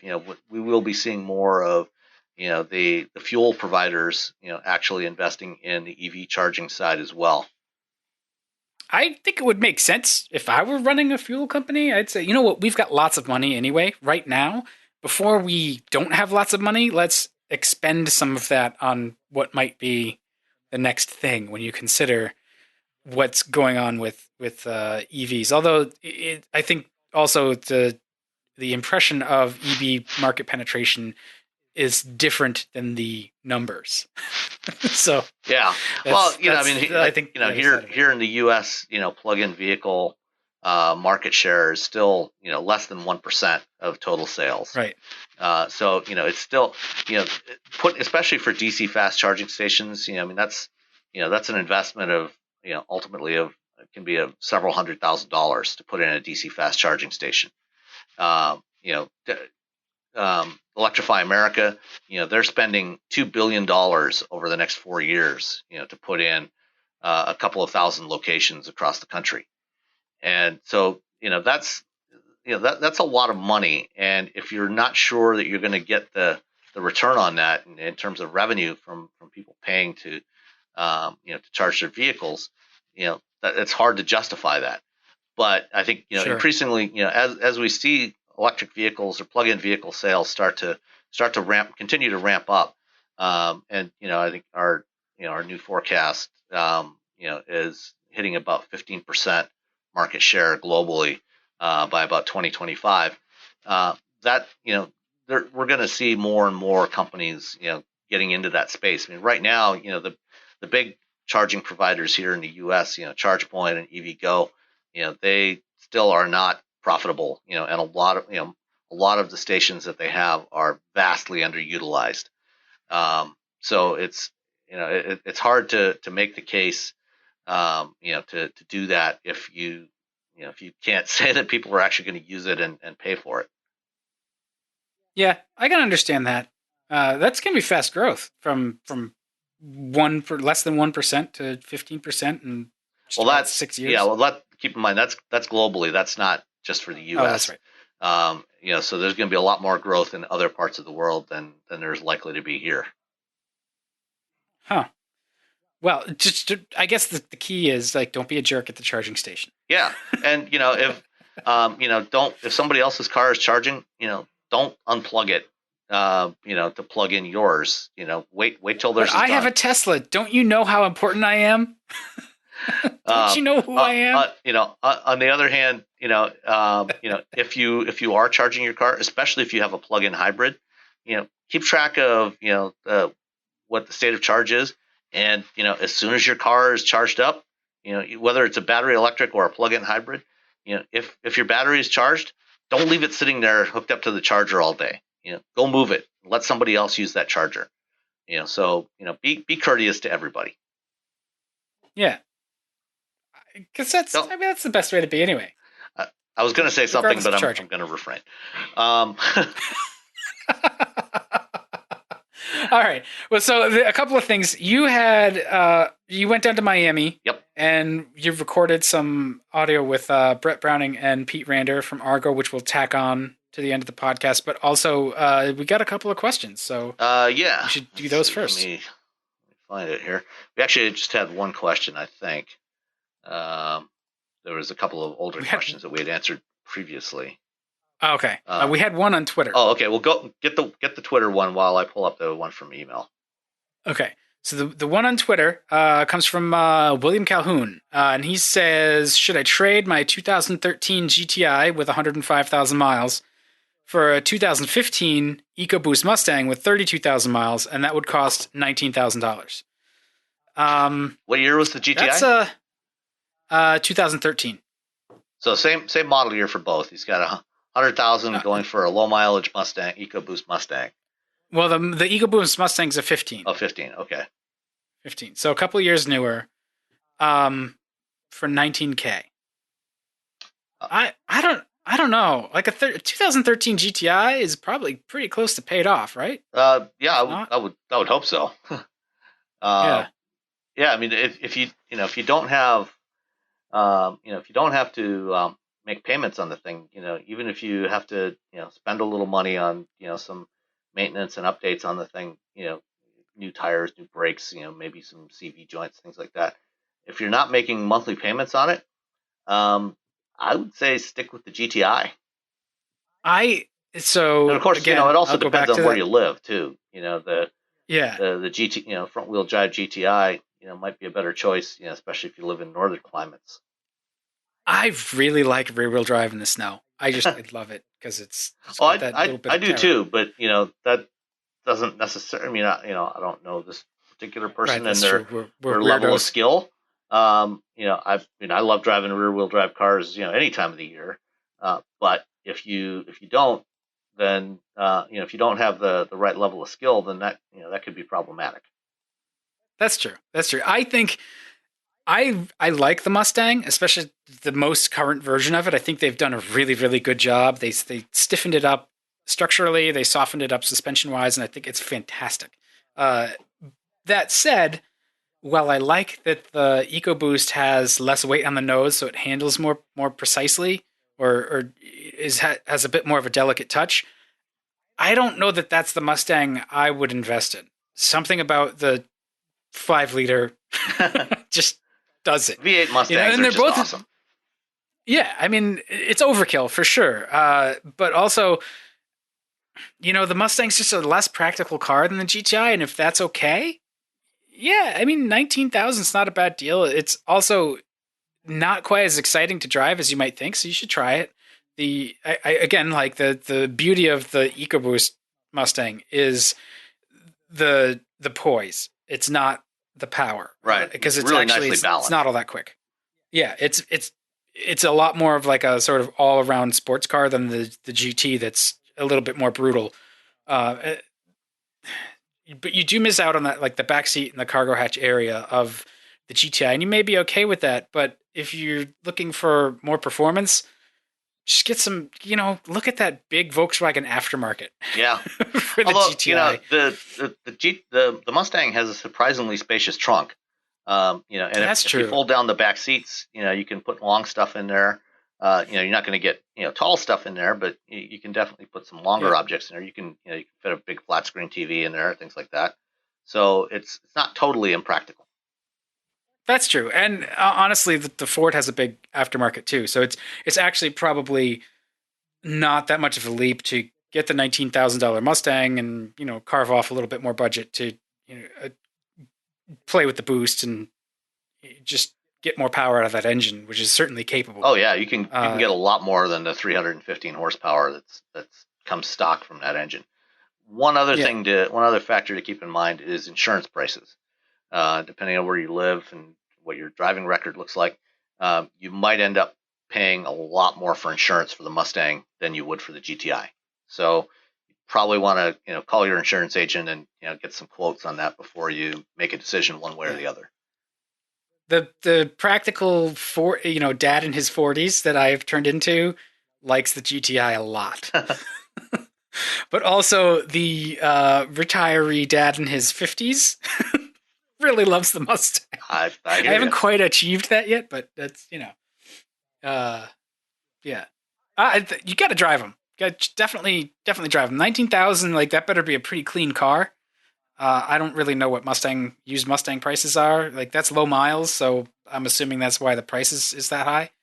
That seems expensive to me. Well, it could be. I mean, depending on if it's got the performance pack and things like that.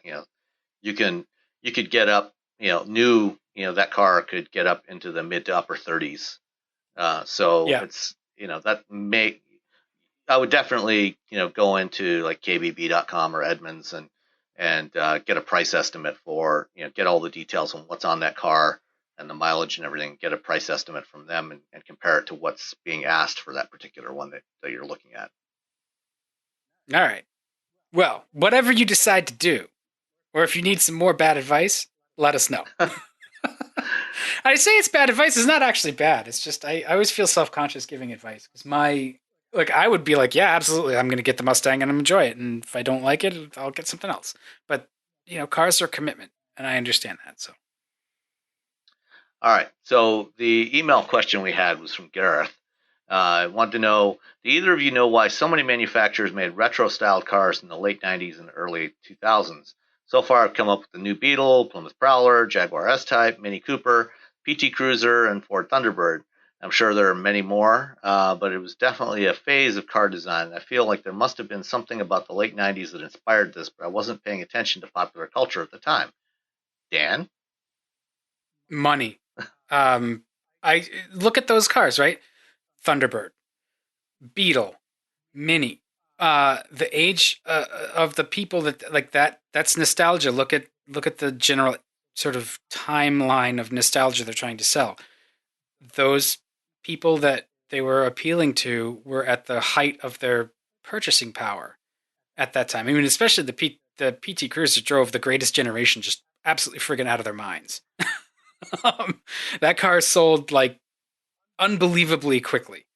And for above asking price, and it was a neon with a minivan engine and a beam axle, and it was classified as a light truck. There's actually a surprising amount of those still around the area where I live, including my next door neighbor drives one. So, there was a certain appeal to it when it first came out. How old is your next door neighbor? Like ballpark? Older than me. Okay. So, right. And I think that's kind of the appeal of the thing. I mean, even the 2005 Mustang was clearly a retro play. Like retro, I think the new Beetle... The S197 really Mustang was kind of like, the end of that period of retro design. It was one of the last big examples of that. Yeah. And the S-Type in particular, Jaguar didn't really have anything they didn't have anywhere to go. They've been making the XJ since the early 70s, late 60s, I think, when it was basically a Series 3. Yeah. And it was just sort of that Series 3 look, just updated over time. And in the I think 99 or 2002, something like that, they went to an aluminum version of it, but it was still basically that was the Do 98, right? Or Yeah, no, the the S XJ type, the S made type was Do 98. S type was Do 98. XJ just they went to an aluminum version of it, but it was basically the same car. And then when did The aluminum XJ, the X300, was actually, I think it might have shared a few components from Do 98, but not much. I mean, it was mostly brand new. that's a hell of a car, Yeah, by the way, and they're cheap. there's yeah, there's also somebody here in my neighborhood that drives one of those. No prowlers though. Um, and Yeah. no, Well, the Prowler was a weird thing. I'm not quite sure what the Prowler well, was. I mean, it was. the Prowler was, one of those things, throughout especially through the 1990s, up until, the early 2000s. Chrysler did a whole string of wild concept cars. Like every year for the Detroit Auto Show, Oh, that's right. They did the Atlantic. they had a, at least one and usually multiple, very interesting concept cars. Starting with the Viper. The Viper was really the one that kind of kicked that off. I mean, there was some stuff before the Viper, but the Viper was the one that really kicked it off in '89. And then, after that, every year they came up, tried to top it, and most, some of them they considered for production. Most of them never made it to production. The original first generation Neon was actually one that did make it. At least it was inspired by the concept, the Neon concept. That's right. The concept that had a built-in trash compactor. Mm-hmm. And there were others. There were some that I wish had made it to production, like the Dodge Copperhead, which was a smaller, roadster, more, the ME412. Yeah, the ME412. But during, once they got into the Daimler Chrysler period, a lot of that started to fade away, and we didn't have the really wild concepts. But the Prowler was one that for some reason caught a bunch of people's attention. It was like this classic, Boyd Coddington hot rod kind of styling. And, they managed to use a lot of off the shelf components to build it. It was obviously very much of a niche product. It was never going to be a mainstream product, but I figured out what the hell we can build it, relatively cheaply. And so they did build it for a few years. But well, I think too, like that's the LH. Yeah. I mean, that's where most of the components came from, was from the LH. And so the LH had been engineered to be either front wheel drive or rear wheel drive or all wheel drive. Yeah. And so the Prowler was, I think, probably the only rear wheel drive LH based car. And I know it's not direct LH, but they put that LH transaxle in the rear. The V6 was in the front. That platform had a longitudinal engine anyway. Mm-hmm. And I think a lot of the other components were all part spin, like you said. It was an interesting design exercise, but it was always like a very, very niche product. And the folks that I knew or knew of that had them were always, folks that had spent their glory years, shall we say, in the 50s and early 60s. They were older. Now they're in their 70s. And it's older folks who wanted to have some of that fun, that didn't want to actually buy a 39 Ford or a Deuce Coupe or something. They wanted to have a car they could use, and that's valid. Yeah. Funny thing is, in the early mid 90s, when I was working for Kelsey Hayes as an engineer, and at that point we didn't have our own test track in Michigan, and so we rented track time at the Chrysler Chelsea Proving Grounds, and so I'm usually out there at least a couple times a week, doing testing and development. And so, I'd see, all kinds of odd machines running around there, various development mules. And one of the stranger ones that I saw were the Prowler mules. Once they had given the green light for production, so this would have been about 96 or so. So the mules had the front end of the Prowler, that was shown on the original concept. Which I think the concept came out about 93 or 94. And then they, on the back, they had a modified version of a Wrangler cab. with this pointed long nose sticking out in the front. It was really bizarre looking. If you look around, I'll look around, see if I can find one of the spy photos of this thing online somewhere and put a link to it.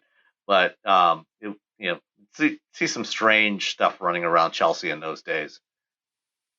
Yeah. Well, and Chrysler was, I think, just great at bringing those concepts to production quickly and cleverly. And that's, I think that's what drove some of that retro side of things. The PT Cruiser was a concept before it became production, but it was well received. Mm-hmm. And they figured out very cleverly how to make that car for,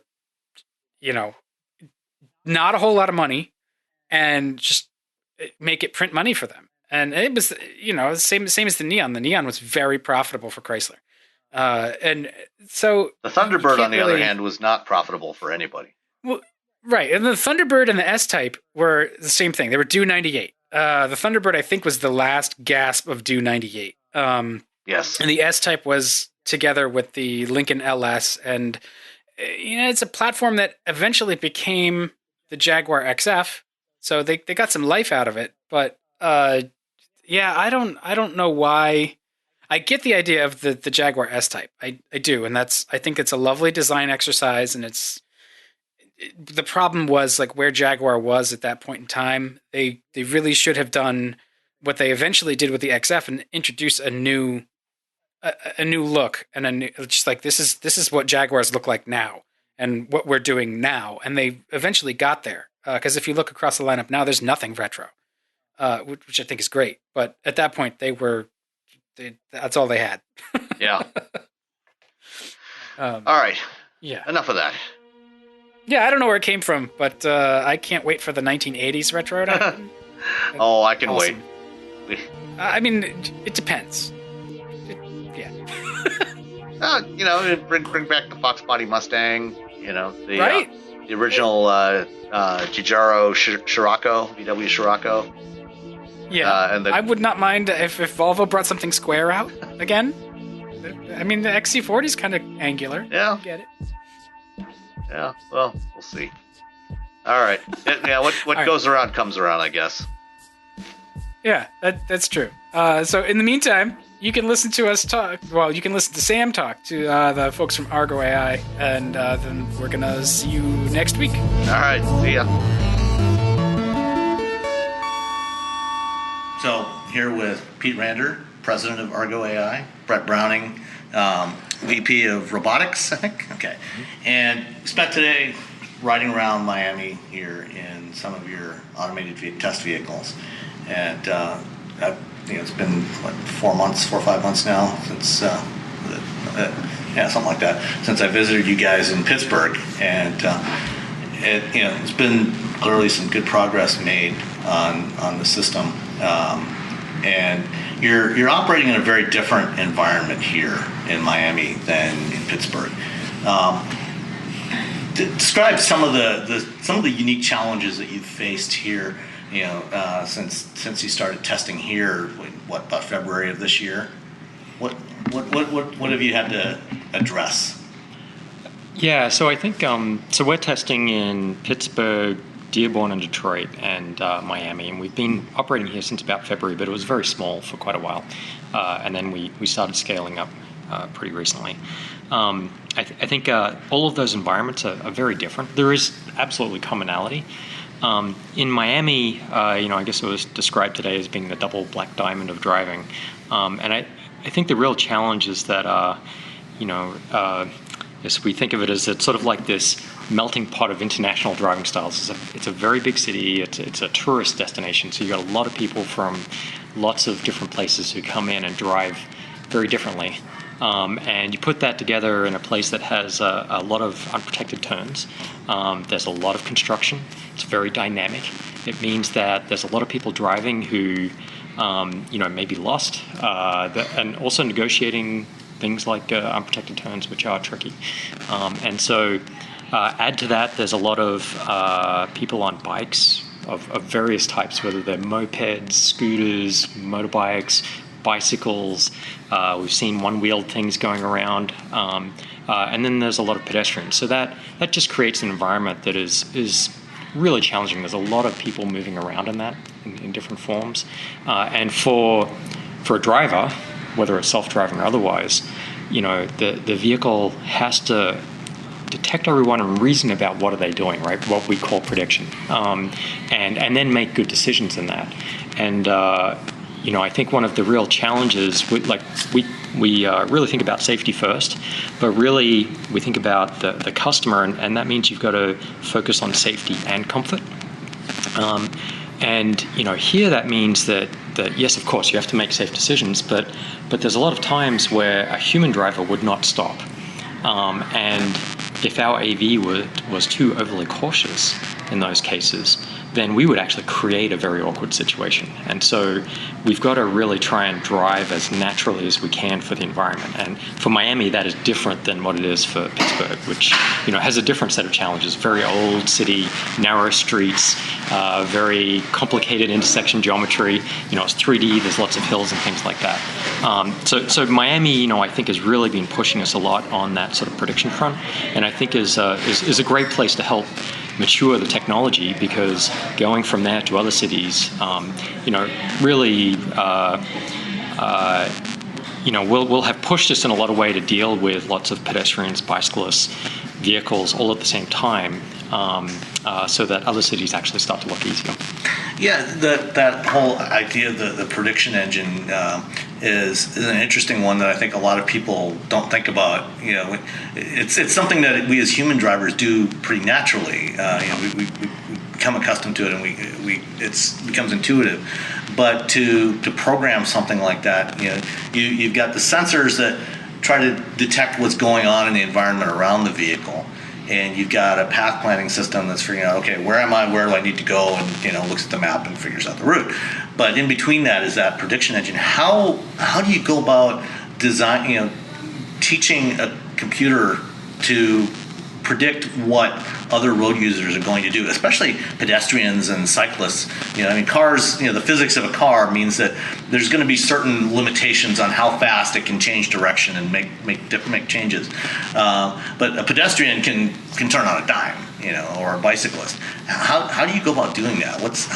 Must be a particular challenge. Yeah, no, I think, in fact, if I look at self-driving, that's probably the area that is least technically mature, right?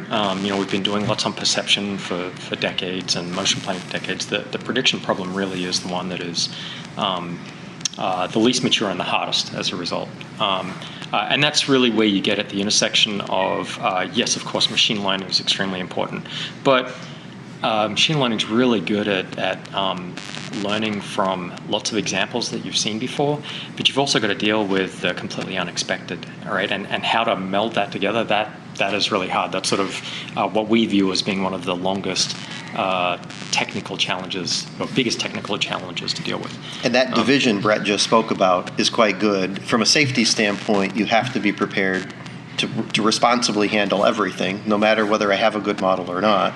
But the sophistication that comes from the driving comes in by learning more and more of the different cases of behavior and recognizing when the models that you have are insufficient. They're not representing what you've been seeing for a while, so that you know that you need to back off from your more confident driving at speed, at closer proximity, understanding that cars drive by other cars and pedestrians and bikes at very close distances when we understand what's going on.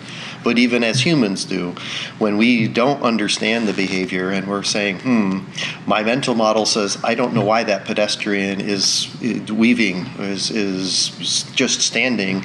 They don't seem to be paying attention. We give them more margin, or we slow down, or we do both to try to do that. And what's going on in the architecture of Argo's self-driving system is really working that angle to say that there's always a fallback. It's not a level, something below a level 4 self-driving system where an assistant doesn't need to have all of those full backups. Here, for full level 4, you need to be able to handle anything that the world throws at you, but handle the typical stuff or even the unusual stuff much better to maintain that flow, that tempo. Yeah.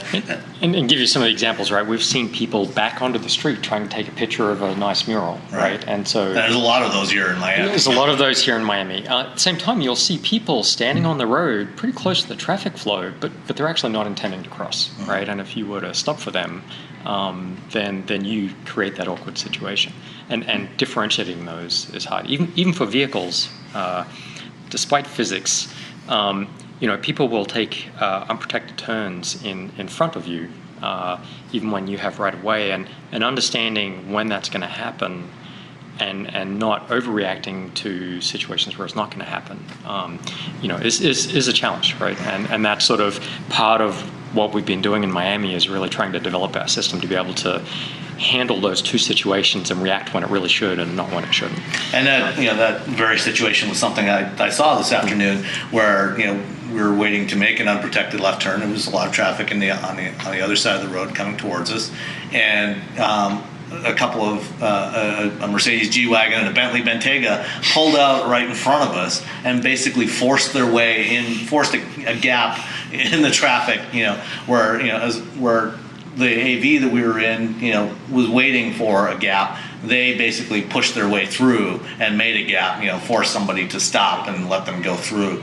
And then, our car, waited for that to happen. But it recognized that those two vehicles were coming from a parking area to our right and coming across, and waited for that. Didn't try to get in the way. So I think that's all. And all of this is part of this whole idea you guys have of this naturalistic driving, of trying to fit into the environment. And one of the things I've heard a lot of people talk about around AVs is having to tune the systems to different regions, wherever it is you're operating, because you have different kinds of habits. I mean, driving here, as you said, is different from Pittsburgh or Detroit, but it's also going to be different from Tel Aviv or Seoul or Beijing. Yes. And so how much manual work, once you've figured out the fundamentals of a system to control an automated vehicle, how much then manual work has to go into really refining that to work in different places?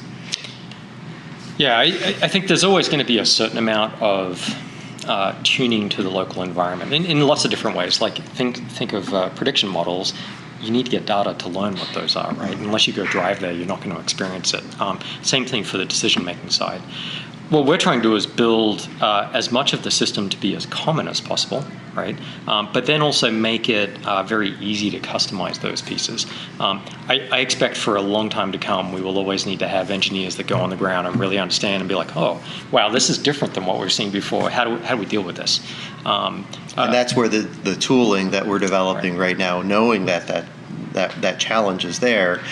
It's not just about creating the self-driving system itself. It's about creating the tooling and infrastructure around that. In fact, that ends up bringing in a much broader skill set into the company and helps us accelerate as we've been growing and going faster and faster. It's bringing in that broader set of people with broader set of skills to help create all of that tooling to set up that problem, so that you can much more quickly identify even that there is a difference. The more automated processing you can do offline from even limited data, the faster you can get the examples where you go, that doesn't fit the model. Let's look further at that. And being able to drill down and get to the examples that are true, meaningful examples helps that process go faster and faster. Okay. One of the topics that came up today was, again, around the environment. This time in terms of weather. Miami, obviously quite different from Dearborn. There's no snow on the ground here today, yes, as there was in Detroit yesterday when I left. But you're here on the ocean, and it's a city. It's a city that's dealing with rising sea levels, and because it's essentially built on a swamp, it's not uncommon when there is a rain for water to just come up, through the ground, and to have localized flooding. And so I'm curious, if you can talk a little bit about how that is dealt with, how the system deals with, when you suddenly have 6 or 12 inches of water on a road, how do you use the maps and the sensing and everything to deal with that kind of situation? Yeah, I think we've certainly experienced some of that. I think also the rain too can be incredibly localized. I think it was yesterday there was a sun shower, and it was literally maybe not even a mile of area that it was raining on. So I think there's we think of the map to us really as sort of like a geospatial storage. If there's things that happen in a local area, then that's what your map is there to sort of store. And so things like roadways that might commonly flood, that's information that we can encode so that a vehicle gets the right kind of cue to reason about. And that may be in a lot of cases like, wow, there's been a bunch of precipitation, it's probably flooded. I think I might want to slow down, or maybe I want to route around that area. Right, and just avoid it if I can, and take a longer route, but I'm not going to have to deal with giant puddles.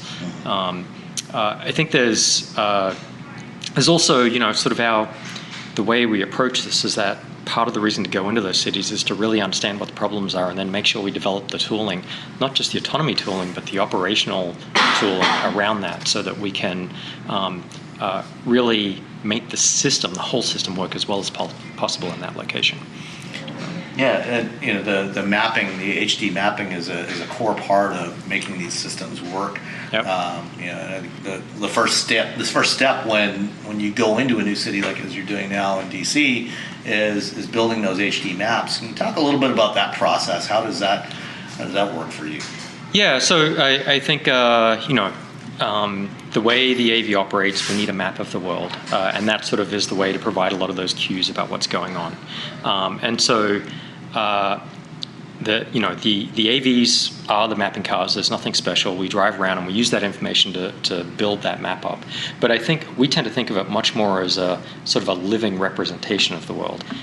Right outside our terminal here, they actually repaved that 2 days ago. They stripped it and they paved it, and then they added a crosswalk that wasn't there before. Okay. And so the maps you guys are driving on today now have that crosswalk, right? Because we have to build those maps to be very dynamically updated. And so there's a lot of tooling that is being developed and will continue to be developed to be able to do that efficiently. But that's, I think, the way we sort of think about the problem is that by having the AVs driving out there and having them be the mapping vehicles, it means that we're always able to take that data and update the map very quickly. And then that representation becomes, it's the geospatial memory for the vehicle, right? That last word is particularly important. It's the memory. It's a living memory. Just like a person remembering what's been happening. I remember that there was construction. Well, that probably on a roadway. That probably means the next time I drive through, it could look different. I could be looking for things. As I get more comfortable with an area, what is that comfort doing? It's me gaining confidence that what I'm expecting to see is typically going to be there. And then I can start recognizing more subtle differences. First time in a city, drive by, the whole thing could change practically on you the second time through, and you might not notice much at all. But with this as a living memory of what's going on. And it's more than just the geometry or paint lines. It's also giving us a place to remember that there might be a particular intersection where there's maybe the behavior is unusual there. Well, why is that? Well, maybe it happens to be next to a stadium, all right? People getting in and out of a stadium aren't the regulars there, and there's often large numbers of people coming in and out, and you're much more likely to see massive flow of jaywalkers in an area. The easier to encode, and it's what people are thinking about. Oh, that's right, there's a game this afternoon. Maybe I'll route around it if I can, or maybe I'm picking someone up there, in which case I will know how to conduct myself and kind of set prior expectations. That helps me. Helps at the routing level, but it also helps just right there, eyes on the ground, understanding what's likely to happen around me. So that example, stadium, we're right near the American Airlines Arena here, where the Magic plays, I think. Is it the Magic? Yeah. Miami Heat. Yeah. Anyway, we're right next to this arena here, and after a game, you've got this flood of people coming out. Is that something that you would? I guess how would you capture that? With the vehicles driving by, when they see a lot of pedestrians in a particular area that are jaywalking, is that something that you would transmit back to the control center and share with the other vehicles? Is that something that would be, perhaps embedded somewhere in your map data, as this is a location where there is frequently, a lot of pedestrian traffic? in conjunction with certain events happening, and then maybe you also incorporate calendars as part of your control system? Is that... You want a job? Hey, all of those things I think are all elements that go into it. Thinking about something Brett brought up before was this operational aspect. There's getting the technology ready to be on the road, but from an operational standpoint, you'd want to set up an operations team to have all of those tools available to say what is typical when we're 30 minutes before game time. There are typical patterns that you can observe, and if you've been there, it's like, they never start on time at this thing. It's always late, so 30 minutes before is nothing. That one runs like, clockwork. 30 minutes before is when everybody's trying to rush in because they want to be in their seats beforehand, or whatever that might be. But that's still different from game time. Is the stadium, quarter full? There was some, storm. There's not a whole lot of people in the city. It's not something that... They may redirect some lanes. They do this in Pittsburgh, right? There's some lanes which are normally two-way, and then game time, no, they're all one-way. So you'd want to arm an operations team to be able to say, well, what's going on, bring information back, share it to the extent you can, but also come in and use the expert judgment, understanding that broad situational context to know what happens next. Maybe there's a report of an accident, all right? We may not have even encountered it. From an operations standpoint, you'd like to begin immediately rerouting if you don't need to drop somebody off at a destination nearby. So all of that gets in and supports it. So there's actually a human and robotic or self-driving aspect that's coupled when you get to this fleet operational level. Trying to give the robot as much real-time information as possible to make smart decisions. Yeah. And what's really neat about it, it's not that people don't do this already. Anybody running a fleet operation and dispatch, what's really neat here is the efficiency and clarity of the communication. Self-driving systems aren't as good as the human at the other end at getting full understanding from a couple of words, but now by engineering it, we can actually be even more efficient and faster at communicating precisely what things are there. When somebody says, hey, 6th is closed, it's like 6th in Miami could be 6th Street or Avenue, north or south, east or west. You're like, wait a minute, which I need more information. I didn't get it. And it could be an individual lane versus like the whole roadway. Right. All of those things get much more precise. From Pittsburgh, and I think with Dearborn as well, right, there's a lot of potholes that show up over the winter. You can get very precise and say, wow, I saw a pothole right here at these exact map coordinates. And communicate that around the fleet very quickly so that everyone else immediately knows this information. So the sensors have enough accuracy, enough precision to be able to detect a pothole and then store that information and share it to the rest of the fleet. Yeah. In Michigan, I haven't spent any time in Pittsburgh in the winter, but certainly in Michigan, we get some pretty massive craters. We've seen some. And so, do you foresee, the system being designed, when it does see a pothole, as human drivers, when we detect a pothole, if we can, we will try to avoid it.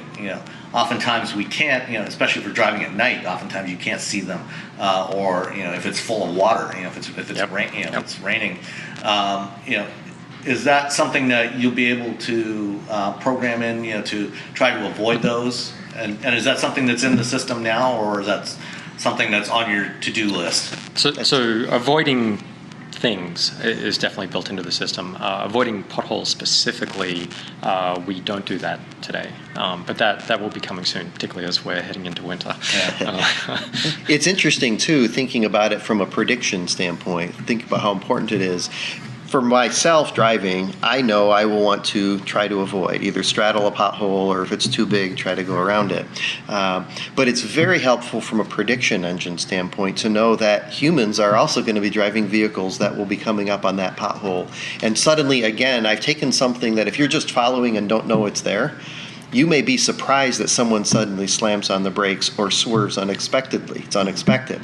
The fact that I can get that out, even though there may have been only one car that's observed You it can so see far. those other signals that And before now, you've encountered it. right? So you're suddenly like, why don't I start giving a little more margin to the car ahead of me? Why don't maybe I choose not to be driving exactly alongside another car? It's a bad time to pass if somebody's doing that and might not realize that I've just entered their blind spot at the moment they think they can swerve away to do that. So you can actually work the safety angle for everyone involved in this, and the comfort for the people in your own car, while remaining confident driving through it. And so something as simple as sharing information on a pothole, but precisely, right? Again, it's the precision of being able to do that, getting back to that geospatial memory of what's there, the map, allows you to be very precise about it. It's not somewhere on this block or two. It's very precise, so that you don't end up becoming your own bottleneck for the whole city. Is like, yeah, those cars slow down in those couple of blocks, and there's no good reason why. We can make it very precise and very targeted. Yeah, and then when you've got things like the transportation mobility cloud that Ford is building, you can tie into that, feed that information in, and that can be accessible to the city, to the city fleets that would go out and repair potholes, because they can know exactly where it is and what needs to be done. That's a fabulous point too. I'm sure one of their frustrations is somebody reports a problem, and it's pretty hard to somewhere on Michigan Avenue between. Where is it? And how do I prioritize? Right? Is that pothole bigger than this one? That's got to be nearly impossible. Whereas, networked fleet plugged into that can actually now provide much more precise detail, much more promptly. And you've also got to remember the cars will be out on the road much more frequently, and so the ability to see these things much earlier is that's something that it offers. And even in situations where the car may not be driving in the same lane as the pothole. A human driver, if the pothole's not in their lane, they're probably not even going to think about it. But the sensors, the LiDAR might pick up that pothole in the adjacent lane and say, hey, I didn't hit this pothole, but it's here. Let everybody else know. So again, you've got more information available and a way to share it. So that's great. So what are where do you see your efforts right now, and what are the big next steps in terms of development of this AV stack that you guys are working on? Yeah, so as you experience today, you're seeing a lot of the core driving skills, the individual skills, are largely there. What we're having to work on right now, between us and launch, are getting into things that are the less frequent or more complicated scenarios where things start to interact. All right, there is a bicycle. Bicycle's fine. Parked cars, pedestrian, oncoming thing. You mentioned a box truck that's completely stopped, that forces you fully into oncoming lane of traffic, where it isn't always so clear even how to get enough visibility to do this. These kinds of cases, and the ever rarer cases that we need to handle. The engineering of the system to be able to get it to a fully manufacturable off the assembly line part in cooperation with Ford. These are some of the major challenges that we're really working on to get there, to have more than just a prototype where we happen to say pull a driver, but instead say a scalable product that has the kind of robustness, the fault tolerance, kind of all the safety engineering that goes into it, with a supply chain that supports that. Great. Well, gentlemen, thank you so much for your time today. This has been great. It's been a great day here in Miami. Great to experience the progress that the Argo team and the Ford team are making, on this whole, as Sharif called it, the whole system, the whole self-driving system, not just the virtual driver, but everything that goes around it to make it a useful reality and actually start to have some real impact on society. So thank you so much, Pete Rander, Brett Browning, and back to the show.